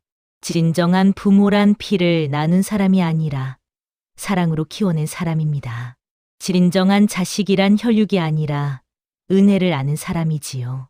이 이야기를 들으신 여러분도 곁에 있는 소중한 분들을 다시 한번 돌아보시기 바랍니다. 혹시 당연하게 여기며 지나친 은혜는 없는지, 미처 전하지 못한 감사는 없는지 말이지요. 다음 영상을 빠르게 만나보시려면 좋아요와 구독을 눌러주세요. 그럼 더 재미있는 영상으로 찾아뵙겠습니다. 모두 행복한 하루 보내세요. 옛날 옛적 임금 현종께서 나라를 다스리신 지 7회째 되던 해였습니다. 전라는 끝났으나 흉년이 겹쳐 백성들의 시름은 깊어만 갔지요. 충청 예산 고을은 가난과 불안이 뒤섞인 분위기였습니다. 곳곳에 도적들이 출몰하며 민가를 습격했고 고을 사람들은 밤이면 문을 굳게 걸어 잠갔습니다. 봄바람이 불어와도 백성들의 한숨 소리가 그보다 컸지요. 무당들은 큰일이 일어날 징조라며 떠들어댔고 장터에는 불길한 소문이 떠돌았습니다. 그러한 어수선한 봄날, 한 도령의 운명이 조용히 흔들리기 시작했습니다. 서문가의 외아들 연재는 고든 성정에 학문과 무에 모두 뛰어난 청년이었습니다. 늘 소탈한 비단 도포를 입고 다녔으며 부드러운 인상에 눈빛만큼은 반듯했지요. 연재는 어려서부터 백성의 억울함을 풀겠다는 꿈을 품었습니다. 그래서 장차 형조의 수사관이 되어 세상의 부정을 바로잡고 싶어 했지요. 연재의 아버지 서문진우는 고을에서 존경받는 선비였습니다. 비록 벼슬은 없었으나 학식이 높고 덕망이 두터워 많은 이들이 그를 따랐지요. 진우는 아들이 한양으로 올라가 과거에 급제하길 바랐습니다. 연재 역시 그 뜻을 받들어 밤낮으로 글을 읽고 무예를 익혔습니다. 그런 연재에게는 작은 즐거움이 하나 있었습니다. 바로 이웃 마을에 사는 채운이라는 소녀의 노랫소리를 듣는 일이었지요. 채운은 고아나 다름없는 처지였습니다. 다리를 절게 된 아버지 채봉과 단둘이 살았으며 어머니는 일찍 세상을 떠났지요. 채운은 청한 목소리와 조신한 태도를 지녔습니다. 가난했으나 올곧은 성품으로 고을 사람들의 마음을 얻었지요. 연재는 서당에서 돌아오는 길에 늘 채운의 집 앞을 지나며 그 맑은 노랫소리에 귀를 기울였습니다. 채운 역시 연재가 지나갈 때면 살짝 창문 너머로 그를 바라보곤 했지요. 하지만 두 사람 사이에는 넘을 수 없는 신분의 벽이 있었습니다. 연재는 양반가의 도련님이었고 채운은 미천한 처지의 소녀였지요. 고을의 양반 자제들은 연재를 시기했고 채운에게 빚을 진 악한들도 있었습니다. 주변에는 갈등의 씨앗이 가득했습니다. 연재는 공부하며 채운의 노랫소리를 듣는 평온한 일상을 즐겼습니다. 하지만 고을에는 이상한 소문이 돌기 시작했지요. 검은 옷을 입은 무리가 밤마다 돌아다닌다는 것이었습니다. 사람들은 그들을 검은 무리라 불렀고 만나면 불길하다고 수군댔습니다. 채우는 어쩐지 늘 두려움에 가득 찬 눈빛으로 연재를 바라보았습니다. 무언가 말하고 싶은 듯 했으나 입을 열지 못했지요. 어느 날 연재는 우물가에서 검은 비녀 하나를 발견했습니다. 기이한 문양이 새겨진 비녀였지요. 연재는 그것을 주워 들고 한참을 들여다보았으나 무슨 뜻인지 알 수 없었습니다. 봄이 깊어갈 무렵 연재는 한양으로 과거를 보러 떠났습니다. 아버지의 기대를 저버릴 수 없었기 때문이지요. 떠나기 전날 밤 연재는 채운의 집 앞을 지나며 마지막으로 그 노랫소리를 들었습니다. 달빛 아래 울려 퍼지는 채운의 목소리는 유난히 애절하게 들렸습니다. 연재가 한양에 도착한 지 보름쯤 지났을 때였습니다. 급한 전갈이 날아왔지요. 채운과 그 아버지 채봉이 흔적도 없이 사라졌다는 소식이었습니다. 연재는 과거고 무엇이고 다 내팽개치고 급히 고향으로 달려갔습니다. 채운의 집은 뒤집혀 있었습니다. 문짝은 부서졌고 집안 살림은 온통 흩어져 있었지요. 마당에는 발자국이 여럿 찍혀 있었고 그 흔적은 뒷산 숲으로 이어졌습니다. 연재는 숲속을 헤매며 채운을 찾아 소리쳤으나 아무런 대답도 돌아오지 않았습니다. 마을 사람들은 고개를 저으며 말했습니다. 검은 무리가 그날 밤 나타났다고, 비명 소리가 들렸다고, 하지만 아무도 나서서 막지 못했다고 말이지요. 연재의 가슴 속에는 강한 죄책감이 스며들었습니다. 자신이 한양에 가지 않았더라면, 채운 곁에 있었더라면, 이런 일은 일어나지 않았을 거라는 생각이 들었지요. 연재는 당장 수사를 시작하고자 했습니다. 하지만 아버지 진우는 그를 다시 한양으로 돌려보내려 했지요. 과거를 포기할 수는 없다며 고을의 포졸들이 알아서 찾을 것이라며 말렸습니다. 하지만 연재는 결심이 섰습니다. 연재는 아버지 앞에 무릎을 꿇고 말했습니다. 채운을 찾기 전까지는 과거도 관직도 의미가 없다고. 만약 채운에게 무슨 일이 생긴다면 평생 후회하며 살 것 같다고 말이지요. 진우는 한숨을 내쉬며 결국 아들의 뜻을 꺾지 못했습니다.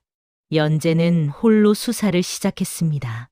연재는 먼저 마을 사람들을 찾아다니며 검은 무리에 대한 정보를 모았습니다. 그들은 흑도라 불리는 조직이었고 고을 곳곳을 돌아다니며 여인들을 납치해 간다는 소문이 있었지요. 하지만 누구도 그들의 정체나 은신처를 알지 못했습니다. 어느 날 밤, 연재는 장터 근처를 배회하다가 이상한 광경을 목격했습니다. 바람도 없는데 등불이 흔들리고 있었지요. 그 아래서 검은 옷을 입은 사내들이 무언가를 거래하고 있었습니다. 연재는 숨을 죽이고 가까이 다가갔습니다. 사내들이 주고받는 물건 중에 채운의 비녀와 비슷한 것이 보였습니다. 연재의 심장이 크게 뛰었지요. 그때 사내 하나가 기이한 문양이 새겨진 패를 꺼내 보였습니다. 우물가에서 주웠던 비녀와 똑같은 문양이었습니다. 연재는 그들이 흑도임을 직감했습니다. 연재가 더 가까이 다가가려던 순간 발밑에 나뭇가지가 꺾이는 소리가 났습니다. 사내들이 일제히 고개를 돌렸지요. 연재는 재빨리 몸을 숨겼으나 이미 들킨 뒤였습니다. 사내들이 칼을 빼들고 달려들었습니다. 연재는 평소 익힌 무예로 맞섰으나 상대는 셋이었습니다. 게다가 그들은 살기가 등등한 자객들이었지요. 연재는 간신히 칼을 피하며 골목으로 도망쳤습니다. 숨이 턱까지 차올랐고 등에서는 식은땀이 흘러내렸습니다. 태어나서 처음으로 목숨이 걸린 싸움을 경험한 것이지요. 연재는 가까스로 흑도의 추격을 따돌렸습니다. 하지만 그 과정에서 중요한 사실을 깨달았지요. 채우는 단순히 잡혀간 것이 아니었습니다. 흑도는 무언가 목적을 가지고 여인들을 표적으로 삼고 있었던 것입니다. 그 검은 비녀는 아마도 표식이었을 것이라 짐작했습니다. 연재는 흑도의 행방을 쫓기 시작했습니다. 장터의 행상들에게 물어보고 주막의 주모들을 찾아다니며 정보를 모았지요. 며칠 후 연재는 흑도가 고을 외곽의 폐가에 모인다는 첩보를 입수했습니다. 연재는 밤을 틈타 그곳으로 향했습니다. 하지만 그것은 함정이었습니다. 연재가 폐가에 들어서자마자 사방에서 흑도의 자객들이 나타났지요. 연재는 필사적으로 칼을 휘둘렀으나 수적 열쇠를 극복할 수 없었습니다. 결국 등 뒤에서 날아온 둥기에 머리를 맞고 그대로 쓰러지고 말았습니다. 얼마나 시간이 흘렀을까요?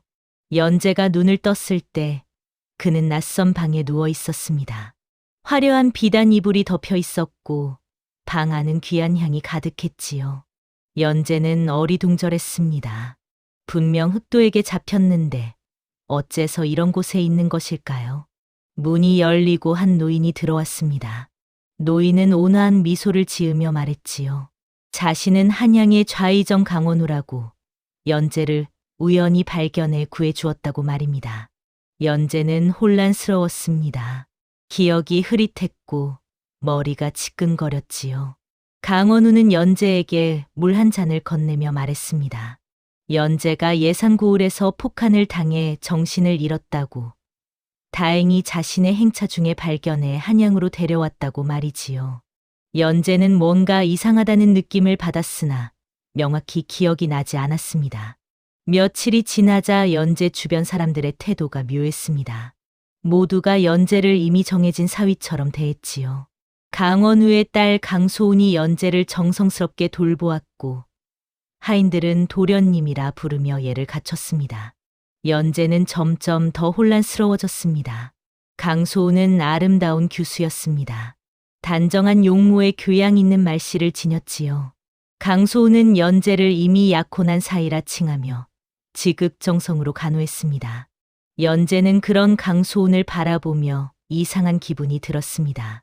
분명 채운을 찾아 나섰는데 어째서 자신은 이곳에 있는 것일까요? 연재는 자꾸 악몽을 꾸었습니다.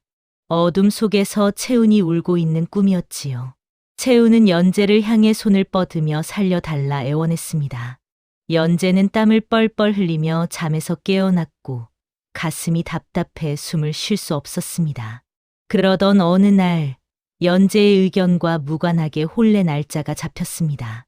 서문가에도 이미 혼담이 간 것으로 전해졌고 아버지 진우도 이를 받아들인 상태였지요. 연재는 이 모든 상황이 잘못되었다고 느꼈으나 어떻게 해야 할지 알 수 없었습니다. 기억의 일부가 조작되거나 누군가 맡고 있다는 느낌을 받았습니다. 혼례 준비가 한창이던 어느 날 연재는 우연히 강원우의 서재를 지나가게 되었습니다. 문틈으로 하인들이 수군대는 소리가 들렸지요. 연재는 몸을 숨기고 귀를 기울였습니다. 하인들은 흑도에 대해 이야기하고 있었습니다. 연재의 등골이 서늘해졌습니다. 그들의 대화 속에서 채운의 이름이 들렸기 때문이지요. 연재는 조심스럽게 하인들이 머무는 방을 뒤졌습니다. 그리고 거기서 발견했습니다. 바로 그 기이한 문양이 새겨진 흑도의 패를 말이지요. 연재는 모든 것이 명확해지는 것을 느꼈습니다. 강원우가 흑도와 연결되어 있다는 것을, 자신이 함정에 빠진 것이 우연이 아니라는 것을 말이지요. 연재는 더 깊이 조사했습니다. 그리고 채움과 채봉이 사라진 날, 강원우의 행차가 예산 고을을 지나갔다는 사실을 알게 되었습니다. 연재는 정신을 바짝 차렸습니다. 더 이상 혼란스러워할 시간이 없었지요. 연재는 다시 무술 수련을 시작했고 맑은 정신을 유지하기 위해 약초를 다려 마셨습니다. 흐릿했던 기억들이 조금씩 돌아오기 시작했습니다. 연재는 기억했습니다. 폐가에서 쓰러지기 직전 누군가 자신에게 무언가를 먹였다는 것을 말이지요. 그것은 아마도 기억을 흐리게 만드는 약이었을 것입니다. 연재는 분노로 온몸이 떨렸습니다. 강원우가 모든 일의 배우라는 확신이 들었습니다. 혼례 날이 다가왔습니다. 연재는 겉으로는 순순히 따르는 척했으나 속으로는 탈출 계획을 세우고 있었지요. 강소우는 아무것도 모른 채 행복한 얼굴로 혼례 준비에 여념이 없었습니다. 연재는 그런 강소운을 보며 미안한 마음이 들었으나 어쩔 도리가 없었습니다. 혼례 첫날 밤이 되었습니다. 붉은 촛불이 방 안을 환하게 밝혔고 강소운은 화려한 혼례복을 입고 앉아 있었지요. 연재는 무거운 마음으로 신부 앞에 앉았습니다. 그때 문이 열리고 시중을 들 여종이 들어왔습니다. 여종이 고개를 들었을 때 연재는 그 자리에서 얼어붙고 말았습니다. 그 여종은 바로 채운이었던 것입니다. 채운은 초췌한 얼굴로 연재를 바라보았지요. 눈에는 눈물이 가득했고 입술은 파르르 떨리고 있었습니다.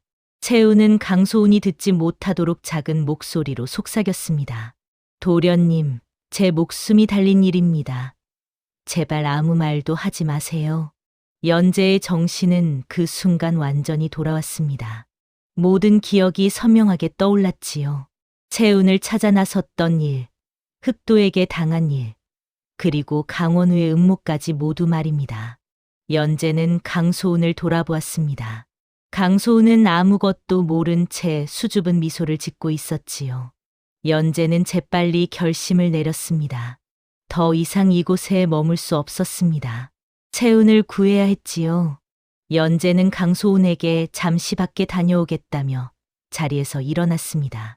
강소운이 의아한 표정을 짓는 사이 연재는 채운의 손목을 잡고 방을 빠져나왔습니다. 복도를 따라 달리는 연재의 심장은 미친 듯이 뛰었습니다. 곧 뒤에서 비명 소리가 들려왔습니다. 강소운이 상황을 깨달은 것이지요. 저택 안이 순식간에 발칵 뒤집혔고 군졸들이 사방에서 달려들었습니다. 연재는 채운을 끌어안고 담을 넘었습니다.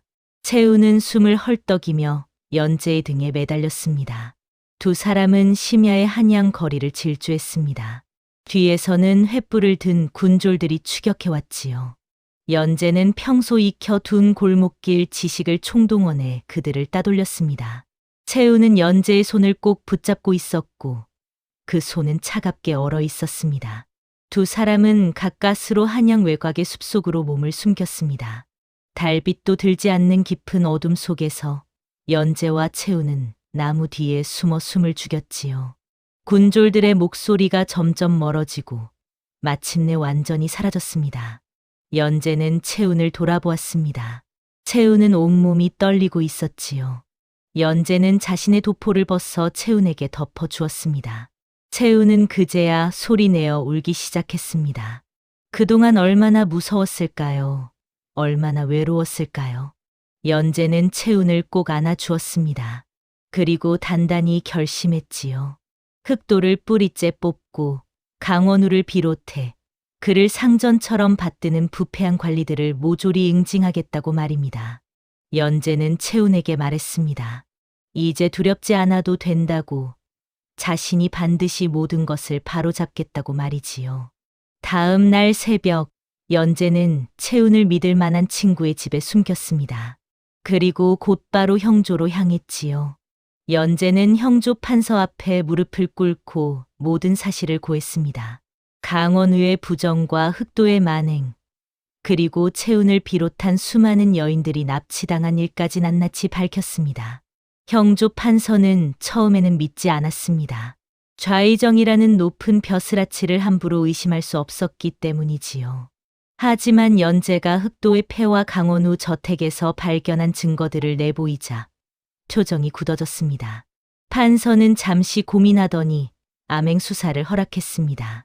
연재는 형조의 정예 군사들을 이끌고 흑도의 본거지를 찾아 나섰습니다. 며칠간의 추적 끝에 연재는 한양 외곽의 폐사찰이 그들의 은신처임을 알아냈지요. 그곳에는 수십 명의 여인들이 갇혀 있었고 흑도의 무리들이 지키고 있었습니다. 어느 달 없는 밤, 연재는 군사들과 함께 폐사찰을 기습했습니다. 사방에서 불길이 치솟았고 칼부림이 벌어졌지요. 흑도의 자객들은 필사적으로 저항했으나 형조 군사들의 상대가 되지 못했습니다. 연재는 직접 칼을 휘두르며 적진 깊숙이 파고들었습니다. 그곳에서 연재는 갇혀있던 여인들을 발견했습니다. 모두 겁에 질린 얼굴로 웅크리고 있었지요. 하지만 채운의 아버지 채봉은 보이지 않았습니다. 연재는 불길한 예감에 사로잡혔습니다. 폐사찰 깊숙한 곳에서 연재는 채봉의 시신을 발견했습니다. 채봉은 이미 숨이 끊어진 지 오래였지요. 연재는 주먹을 불끈 쥐었습니다. 분노가 온몸을 타고 올랐습니다.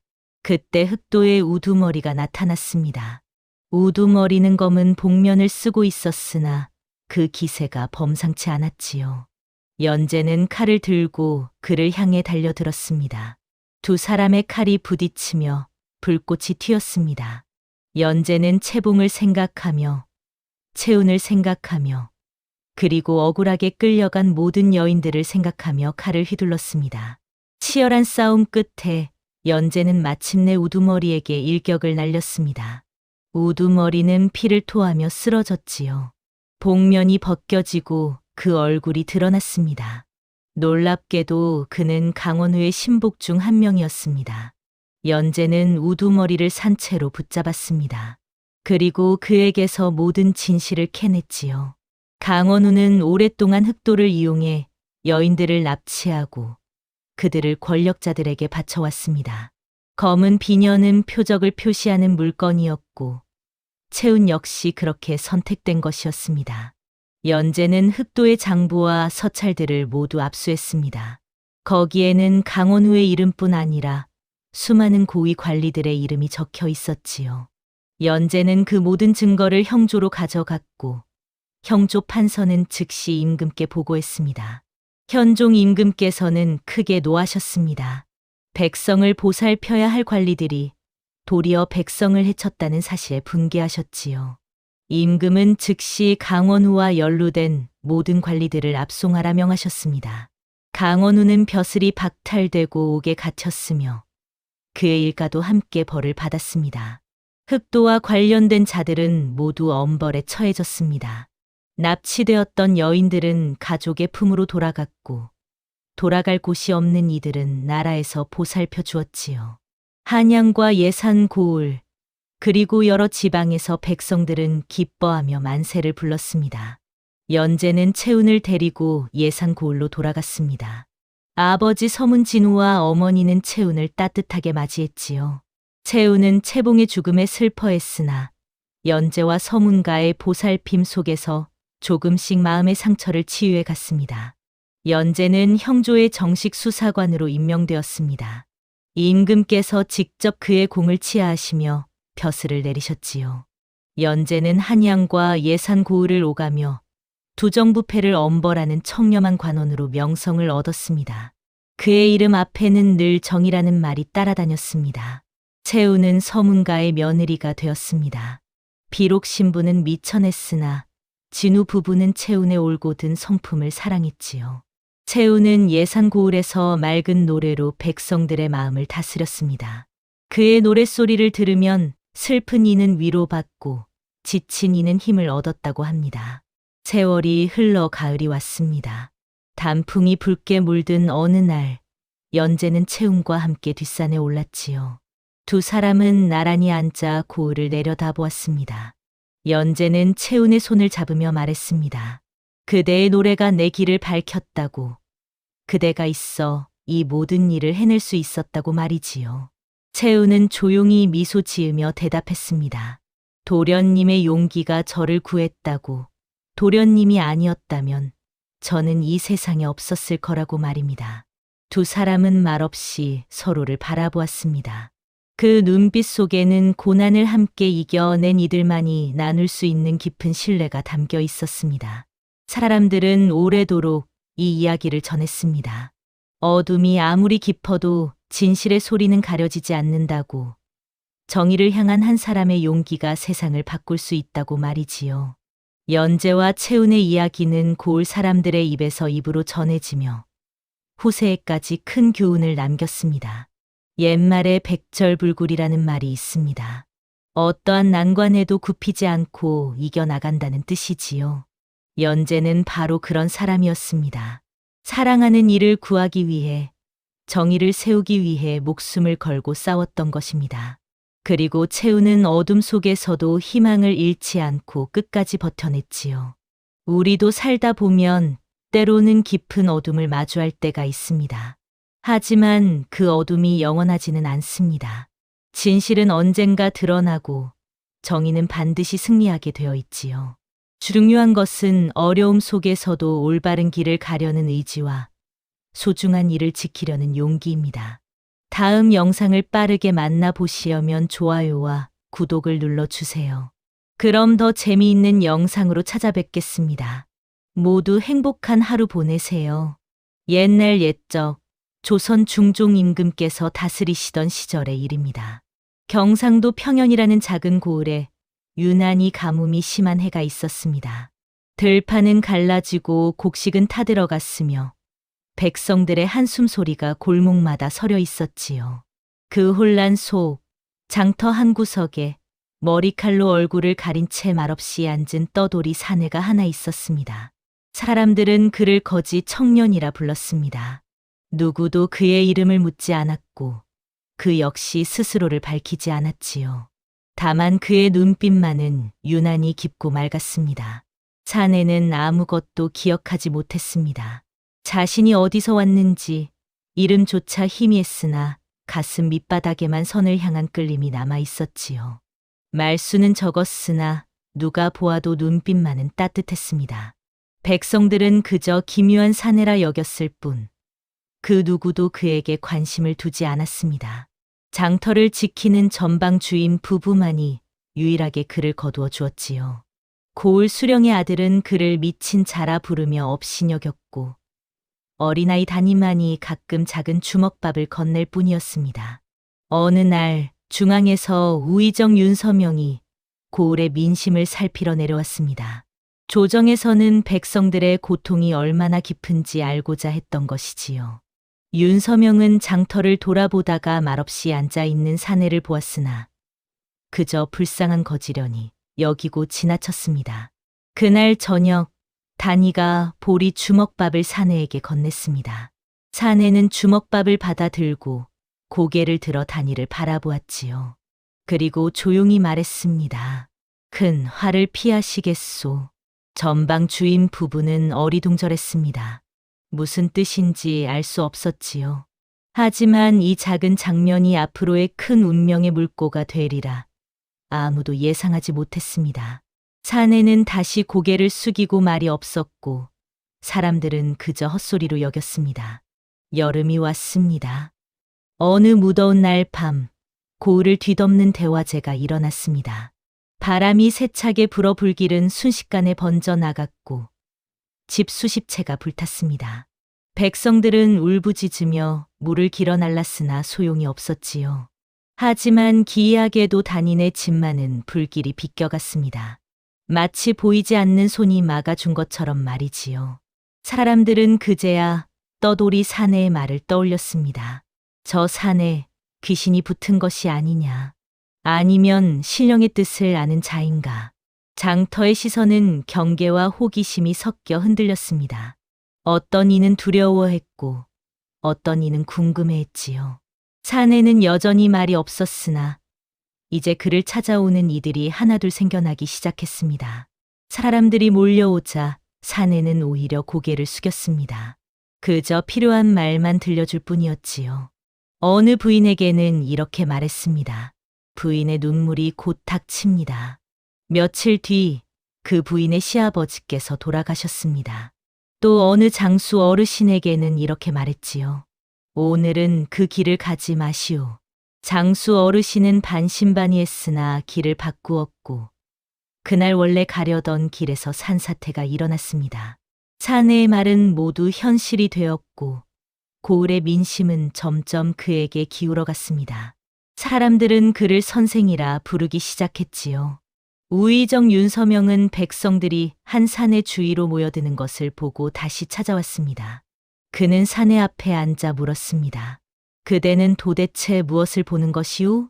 사내는 대답 대신 세 가지 물건을 내밀었습니다. 보리, 물, 붓이었지요. 윤서명은 그 상징을 보고 깊이 생각했습니다. 보리는 백성의 양식, 물은 생명, 붓은 다스림을 뜻하는 것이 아니겠습니까? 사내는 말없이 고을의 문제를 설명하고 있었던 것입니다. 윤서명은 깨달았습니다. 이 일을 전하께 아뢰어야 한다. 그의 직감은 틀리지 않았지요. 하지만 이 소문이 퍼지자 고을의 수령은 크게 시기했습니다. 자신의 무능이 드러날까 두려웠던 것이지요. 수령은 사내를 미혹을 부리는 거짓 무당이라 고변했습니다. 관아의 군졸들이 사내를 끌고 가 매질을 가했고 장터에서 쫓아냈습니다. 백성들은 애타는 눈빛으로 지켜볼 뿐 아무것도 할 수 없었지요. 사내는 말없이 매를 맞았습니다. 자신보다 백성이 더 다칠까 두려웠기 때문입니다. 전방 주임 부부는 몰래 사내를 거두어 상처를 돌보았습니다. 단이는 울면서 물었지요. 선생님은 나쁜 일을 하지 않으셨는데 왜 매를 맞으셔야 하나요? 사내는 아이의 머리를 쓰다듬으며 조용히 말했습니다. 세상에는 때로 옳은 일이 벌을 받기도 한단다. 그날 밤 윤서명은 즉시 조정에 보고했습니다. 정문대왕은 이 소식을 듣고 깊은 관심을 보였지요. 왕은 변복한 채 직접 고을로 내려왔습니다. 아무도 왕인 줄 모르게 평범한 선비 차림으로 말이지요. 왕은 사내가 다시 장터에 나타나기를 기다렸고 그의 행동 하나하나를 지켜보았습니다. 사내는 여전히 말이 적었으나 누군가 물으면 짧게 대답했습니다. 한 부인이 아픈 아이를 안고 와서 울먹였지요. 선생님, 이 아이가 살 수 있을까요? 사내는 아이를 바라보며 말했습니다. 이 아이는 오래 버틸 것입니다. 걱정 마시오. 왕은 그 광경을 보며 깨달았습니다. 이것은 단순한 점술이 아니라 사람의 고통을 읽는 눈이라는 것을 말이지요. 왕은 직감했습니다. 저 사내 결코 평범치 않다. 이것이 두 사람의 운명적인 첫 만남이었습니다. 왕은 며칠간 고을에 머물며 사내를 관찰했고 그가 백성을 대하는 마음이 진실됨을 확인했지요. 하지만 왕은 아직 자신의 정체를 밝히지 않았습니다. 때가 되면 드러날 것이라 믿었기 때문입니다. 한편 이 고을의 혼란 뒤에는 더 큰 악이 숨어 있었습니다. 백성을 도탄에 빠뜨린 탐관오리들의 배후에는 사대부 가문의 실세 송대원이 있었던 것이지요. 송대원은 조정의 여러 관직에 자신의 사람들을 심어놓고 백성의 고열을 빨아먹고 있었습니다. 왕은 그를 의심했으나 증자가 없었지요. 송대원은 사내의 존재를 듣자마자 불길한 예감을 느꼈습니다. 그 사내 없애라. 송대원의 명령이 떨어졌습니다. 그의 부하들이 은밀히 움직이기 시작했지요. 하지만 백성들이 사내를 지키고 있었기에 쉽게 손을 쓸 수 없었습니다. 어느 날 윤서명은 우연히 사내의 붓 속에서 작게 접힌 종이를 발견했습니다. 그 안에는 희미한 글씨로 이렇게 적혀 있었지요. 강희준의 아들 강현도, 그 아비를 해친 자 송대현. 윤서명은 깜짝 놀랐습니다.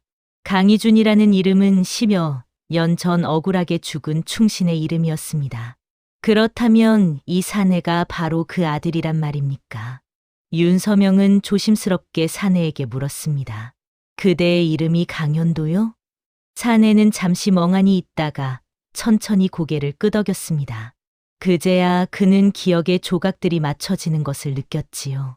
자신이 누구인지, 왜 떠돌이가 되었는지, 아버지가 어떻게 돌아가셨는지 말입니다. 현도의 손이 떨렸습니다. 가슴 속에서 분노가 타올랐지요. 하지만 현도는 곧 심호흡을 하고 떨리는 손을 내려놓았습니다. 분노가 가득했으나 스스로에게 속삭였지요. 내가 잃은 것은 이름이지 마음이 아니었다. 현도는 결심했습니다. 복수보다 백성을 먼저 선택하기로 말이지요. 그는 송대현을 죽이는 것보다 그의 악행을 세상에 드러내는 것이 진정한 복수라 믿었습니다. 윤서명은 현도의 그 결심을 보고 깊이 감동했지요. 그대는 참으로 대단한 사람이오. 며칠 뒤 왕이 현도를 불렀습니다. 왕은 변복을 벗고 진짜 모습을 드러냈지요. 현도는 깜짝 놀라 엎드렸습니다. 왕은 조용히 말했습니다. 내가 누구인지 알고 있었다. 현도는 충격의 말을 잃었습니다. 왕은 과거 강희준과의 인연을 들려주었지요. 강희준은 왕이 세자 시절 스승이었고 정직하고 강직한 신하였습니다. 하지만 송대현의 모함으로 역적의 누명을 쓰고 죽임을 당했지요. 왕은 그때 아무것도 할 수 없었던 자신을 평생 자책했습니다. 왕은 현도에게 말했습니다. 내 아버지는 죽기 전 이렇게 말씀하셨다. 백성을 먼저 보는 이가 나라를 살릴 것이옵니다. 왕의 말에 현도는 눈물을 흘렸습니다. 아버지의 마지막 말이 바로 자신을 가리키고 있었던 것이지요. 왕은 현도의 어깨를 두드리며 말했습니다. 이제 함께 그 악을 무너뜨리자. 하지만 송대현은 가만히 있지 않았습니다. 그는 왕을 시해하려는 음모를 꾸몄고 그 죄를 현도에게 덮어 씌우려 했지요. 송대현의 부하들이 밤중에 왕이 머무는 곳을 습격했고 현도가 그곳에 있다가 포박당했습니다. 증거까지 조작되어 현도는 역적으로 몰렸지요. 백성들은 충격에 휩싸였습니다.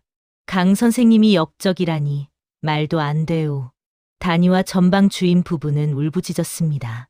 하지만 현도는 옥에 갇혀서도 조용히 속삭였지요. 이 또한 지나갈 일입니다. 현도는 알고 있었습니다.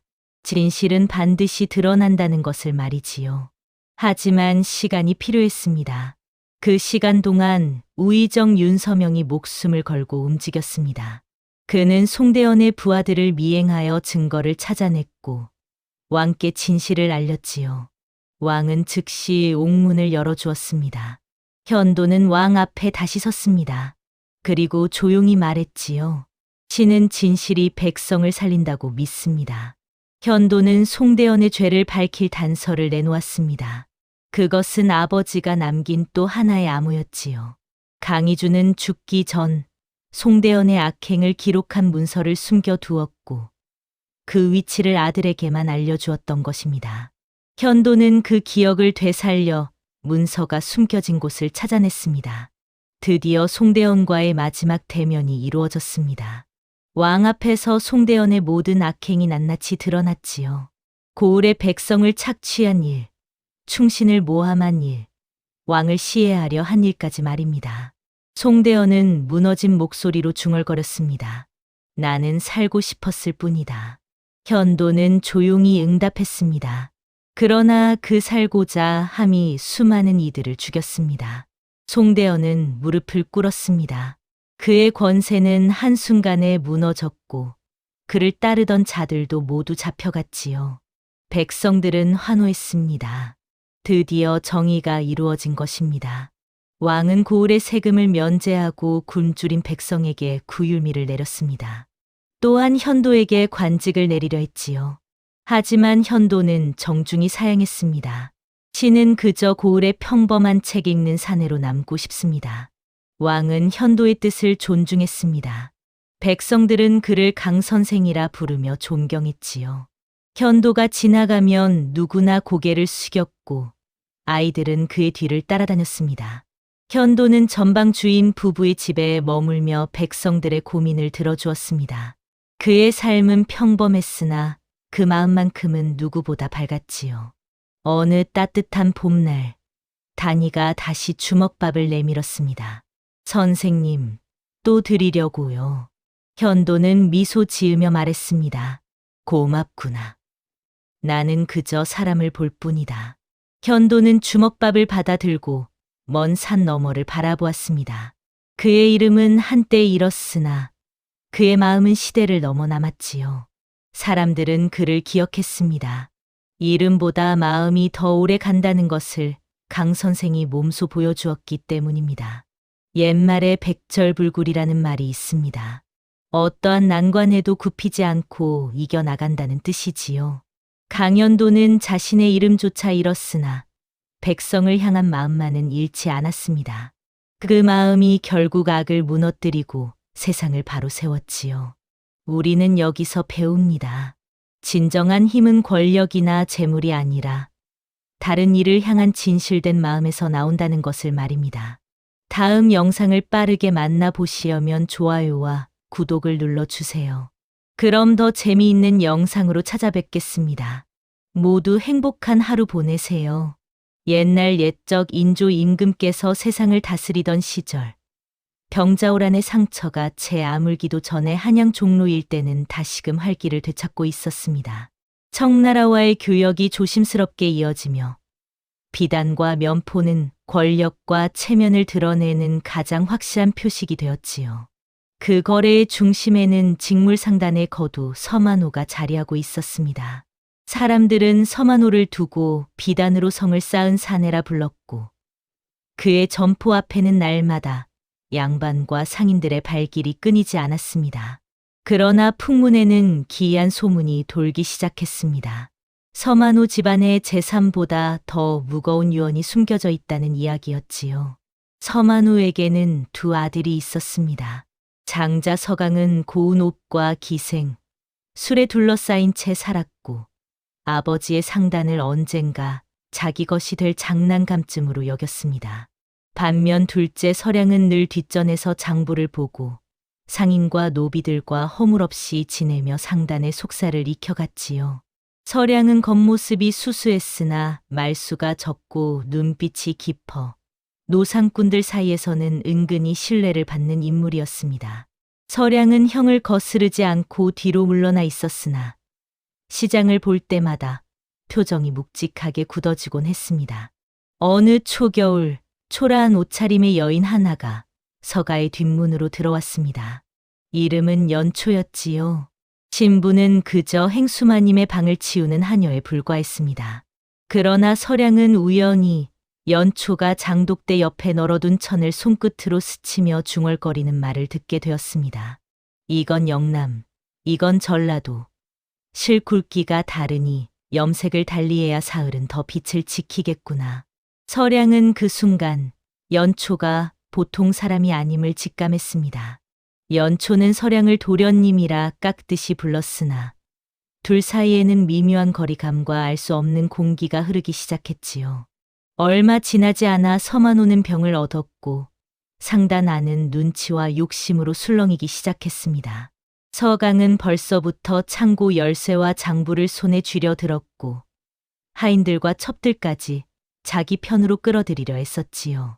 서량은 아버지 곁을 지키며 조용히 상태를 살폈으나 서만호의 눈빛에서는 이상하리만치 평온한 웃음이 떠나지 않았습니다. 어느 밤 서만호는 서량에게 물었습니다. 사람과 물건 중 어느 것이 더 귀하냐? 서량은 선뜻 대답하지 못했고 그 질문은 훗날 유언의 본뜻으로 다시 등장하게 되었습니다. 마침내 서만호가 임종상 위에서 두 아들을 불렀습니다. 서강에게는 점포와 땅 문서, 금고 열쇠, 곡물 창고, 장부를 모두 줄 수 있다 말했습니다. 그러나 서량에게는 비단 10필과 내가 원하는 사람 하나만 데리고 나가라 했지요. 모두가 서량을 불쌍히 여기며 고개를 저었고 서강은 이미 승리를 확신하고 비웃음을 감추지 못했습니다. 서량은 잠시 침묵 끝에 말했습니다. 아버님, 소자는 저 비단 10필과 저기 연초 하나만 데려가겠나이다. 방 안 공기가 얼어붙었고 이 선택이 훗날 조선을 흔들 줄은 아무도 몰랐습니다. 서량은 연초와 함께 종로 뒷골목에 허름한 초가를 얻어 나왔습니다. 남은 것은 비단 10필, 장부 1권, 그리고 연초 한 사람뿐이었지요. 연초는 서량에게 물었습니다. 어찌하여 이 몸을 데려오셨나이까? 소인은 그저 하녀일 뿐인데. 서량은 비단을 펼쳐 보이며 말했습니다. 천은 내 손이 살리고 사람은 내 발이 띄울 것이다. 두 사람은 첫날부터 잔혹한 원가, 계산과 품질 선별에 들어갔고 작은 점포 대신 찾아가는 거래로 시작하기로 했습니다. 초가집 안에는 촛불 하나만 깜박였으나 두 사람의 눈빛만큼은 어둠보다 밝게 빛났습니다. 장사를 시작한 지 며칠 되지 않아 비 오는 날 서량과 연초는 우연히 청년 무당을 만나게 되었습니다. 청년은 연초를 잠시 바라보더니 괴이한 미소를 지었지요. 이 아이 곁에 선 자는 흥하나 이 아이를 버리는 자는 패할 것이야. 서량은 농담처럼 흘려들었으나 연초의 얼굴은 창백해졌습니다. 후에 드러난 바에 따르면 연초는 예전에 청년에게 사주를 보인 적이 있었고 그때부터 자신을 재앙이라 믿고 살아왔던 것입니다. 빗물이 처마 끝에서 똑똑 떨어지는 소리만이 적막한 공기를 채웠습니다. 10필 중 절반은 얼핏 보기에 하자가 많은 비단이었습니다. 얼룩이 있고 실이 고르지 못하며 무늬도 엉성했지요. 상인들은 그런 천은 장에 내놓기도 부끄럽다고 비웃었습니다. 그러나 연초는 말했습니다. 이 비단은 잘못 만들어진 것이 아니오라. 아직 덜 끝난 비단일 뿐이옵니다. 연초의 조언대로 물에 불리고 약초를 섞어 염색하고 무늬를 가리는 자수를 덧대자 기묘한 색채의 혼례 비단이 탄생했습니다. 첫 장날 그 비단 3필이 높은 값에 팔렸고 두 사람은 첫 승리와 함께 상인들의 시선을 끌기 시작했습니다. 어느 날 연초가 비단의 끝자락에서 희미한 글자를 발견했습니다. 만호장이라는 표식이었지요. 그것은 생전에 서만호가 특별히 모아 숨겨두던 비단에 찍었던 표식이었습니다. 즉, 서량이 받은 10필은 단순한 나머지 재고가 아니라 아버지가 평생 모은 가장 기이한 비단들이었던 것입니다. 서량은 그제야 깨달았습니다. 유언은 재산의 분배가 아니라 시험이었음을. 이 깨달음은 서량의 태도와 목표를 완전히 바꾸는 전환점이 되었습니다. 서량은 연초의 감각을 온전히 믿고 비단의 구매와 선별, 가공까지 전담하게 했습니다. 연초는 서량의 신뢰에 서서히 마음이 기울었으나 신분과 과거 때문에 감정을 숨겼지요. 어느 늦은 밤, 둘은 등잔불 아래서 새 문양을 상의하며 매화를 그리기 시작했습니다. 손등이 스치자 연초는 놀라 물러섰고 서량은 아무 일 없다는 듯 다시 붓을 들었습니다. 타닥타닥 불이 피어오르는 화롯불 앞에서 두 사람의 마음도 함께 타오르고 있었습니다.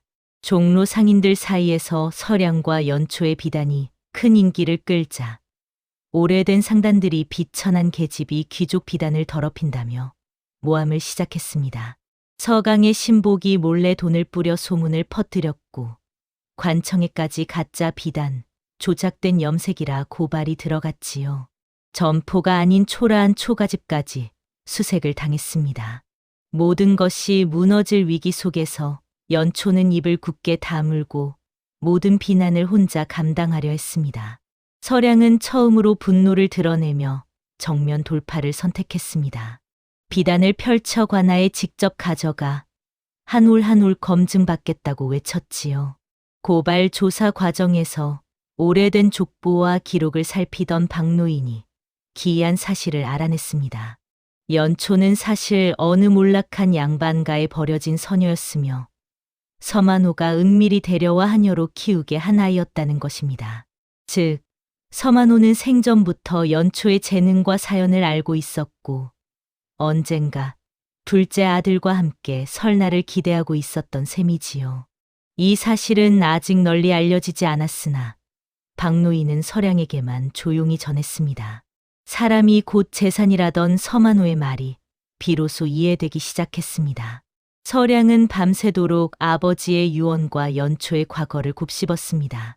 자신이 지금까지 살아남기 위한 장사를 했을 뿐 사람을 살리는 장사는 하지 못했음을 자각했지요.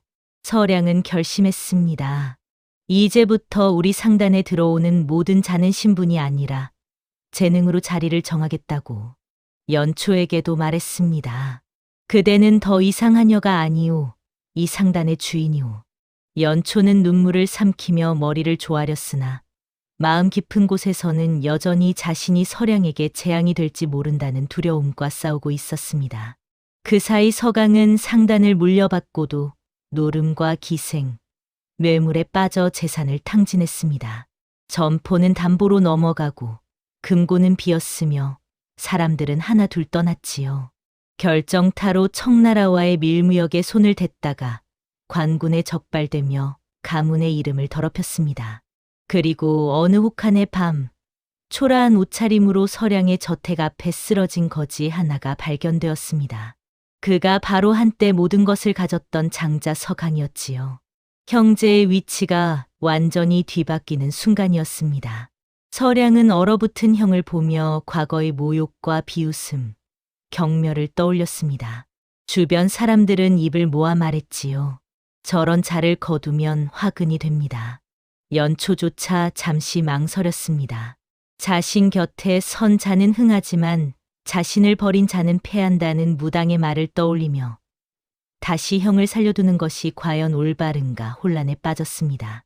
서량의 마음은 피부치와 상단의 안녕 사이에서 갈라졌고 이 선택이 잘못되면 지금까지 쌓은 모든 것이 무너질 수도 있었습니다. 달빛조차 차갑게 얼어붙은 그 밤, 서량은 결단을 내리지 못한 채 서 있었습니다. 방 안에 고요가 흐르는 가운데 연초가 조용히 말했습니다. 서방님, 사람은 선택으로 무너지고 또한 선택으로 다시 일어납니다. 형님께도 마지막으로 선택할 기회를 주옵소서. 그 말에 서량은 결단을 내렸습니다. 형님을 들이대 다시는 옛 이름으로 부르지 않겠다. 창고직이 강수로 새 이름을 주고 한 사람의 일꾼으로 다시 세우겠다고 했지요. 이는 형제를 살리되 상단의 질서도 지키는 절충이자 큰 용기가 담긴 선택이었습니다. 서량은 형을 안으로 들이며 자신의 운명을 다시 한번 걸었습니다. 서강, 이제 강수는 창고에서 묵묵히 일하며 죄책감과 싸우는 나날을 보냈습니다. 어느 날 경쟁 상단이 불을 질러 서량의 거대 창고에 화재가 발생했습니다. 모두가 혼란에 빠진 사이 강수는 자신이 도망치면 살 수 있는 길과 불 속으로 뛰어들어 비단과 인명을 구해야 하는 길 사이에 섰습니다. 강수는 결국 불 속으로 뛰어들어 연초가 직접 선별하던 만호장 표식의 비단 꾸러미를 지고 나왔지요. 그 과정에서 크게 다쳐 쓰러졌으나 이 선택으로 경쟁 상단의 방화 또한 드러나게 되어 서량 상단은 오히려 더 큰 신뢰를 얻게 되었습니다. 불길이 꺼진 후 남은 비단 속에서 서량은 또 하나의 숨은 문서를 발견했습니다. 그것은 서만호가 생전에 써둔 비밀 유언이었지요. 재산은 흩어지나 사람은 남는다.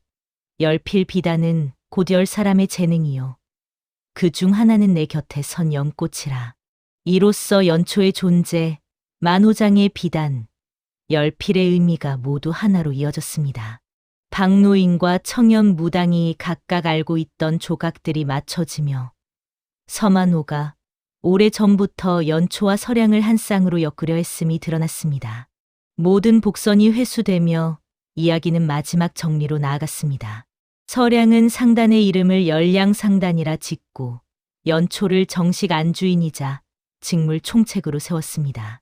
계급과 출신을 막론하고 재능이 있는 자라면 누구든 등용하는 새로운 방침도 선포했지요. 강수는 창고직이 우두머리로 평생 몸을 바쳐 상단을 지키겠다고 맹세했습니다. 관청과 양반가에서도 열량상단을 인정했고 종로에서는 비단보다 더 귀한 것은 사람이라는 말이 자주 오르내리게 되었습니다. 그런 연초를 축하라도 해주려는 건지 달빛은 더욱 밝게 길을 밝혀주었고 바람은 조용히 나무잎을 흔들었습니다. 세월이 흘러 서량과 연초는 머리가 휘어질 즈음에도 창고 한켠에 마지막 남은 만호장 비단 한 필을 그대로 두고 손때 하나 묻히지 않았습니다. 제자들이 물었지요. 어찌하여 이 보배를 팔지 않으시나이까. 서량은 웃으며 말했습니다. 이건 팔 비단이 아니고 우리가 어떤 선택으로 여기에 섰는지 잊지 않게 하는 거울이다. 사람들 입에서 입으로 전해졌습니다. 재산이 사람을 키우는 것이 아니라 사람이 재산을 빛낸다고. 비단 10필과 하녀 하나가 조선 팔도를 뒤흔들었다고 말이지요. 옛말에 백절불굴이라는 말이 있습니다. 어떠한 난관에도 굽히지 않고 이겨나간다는 뜻이지요. 그러나 진정한 백절불굴은 혼자 견디는 것이 아니라 곁에 선 사람을 믿고 함께 일어서는 것이 아닐까요? 서량과 연초가 보여준 것은 바로 그것이었습니다. 재산은 언젠가 사라지나 사람은 남고 신분은 바뀔 수 있으나 재능은 빛을 잃지 않는다는 진리 말입니다. 다음 영상을 빠르게 만나보시려면 좋아요와 구독을 눌러주세요. 그럼 더 재미있는 영상으로 찾아뵙겠습니다. 모두 행복한 하루 보내세요.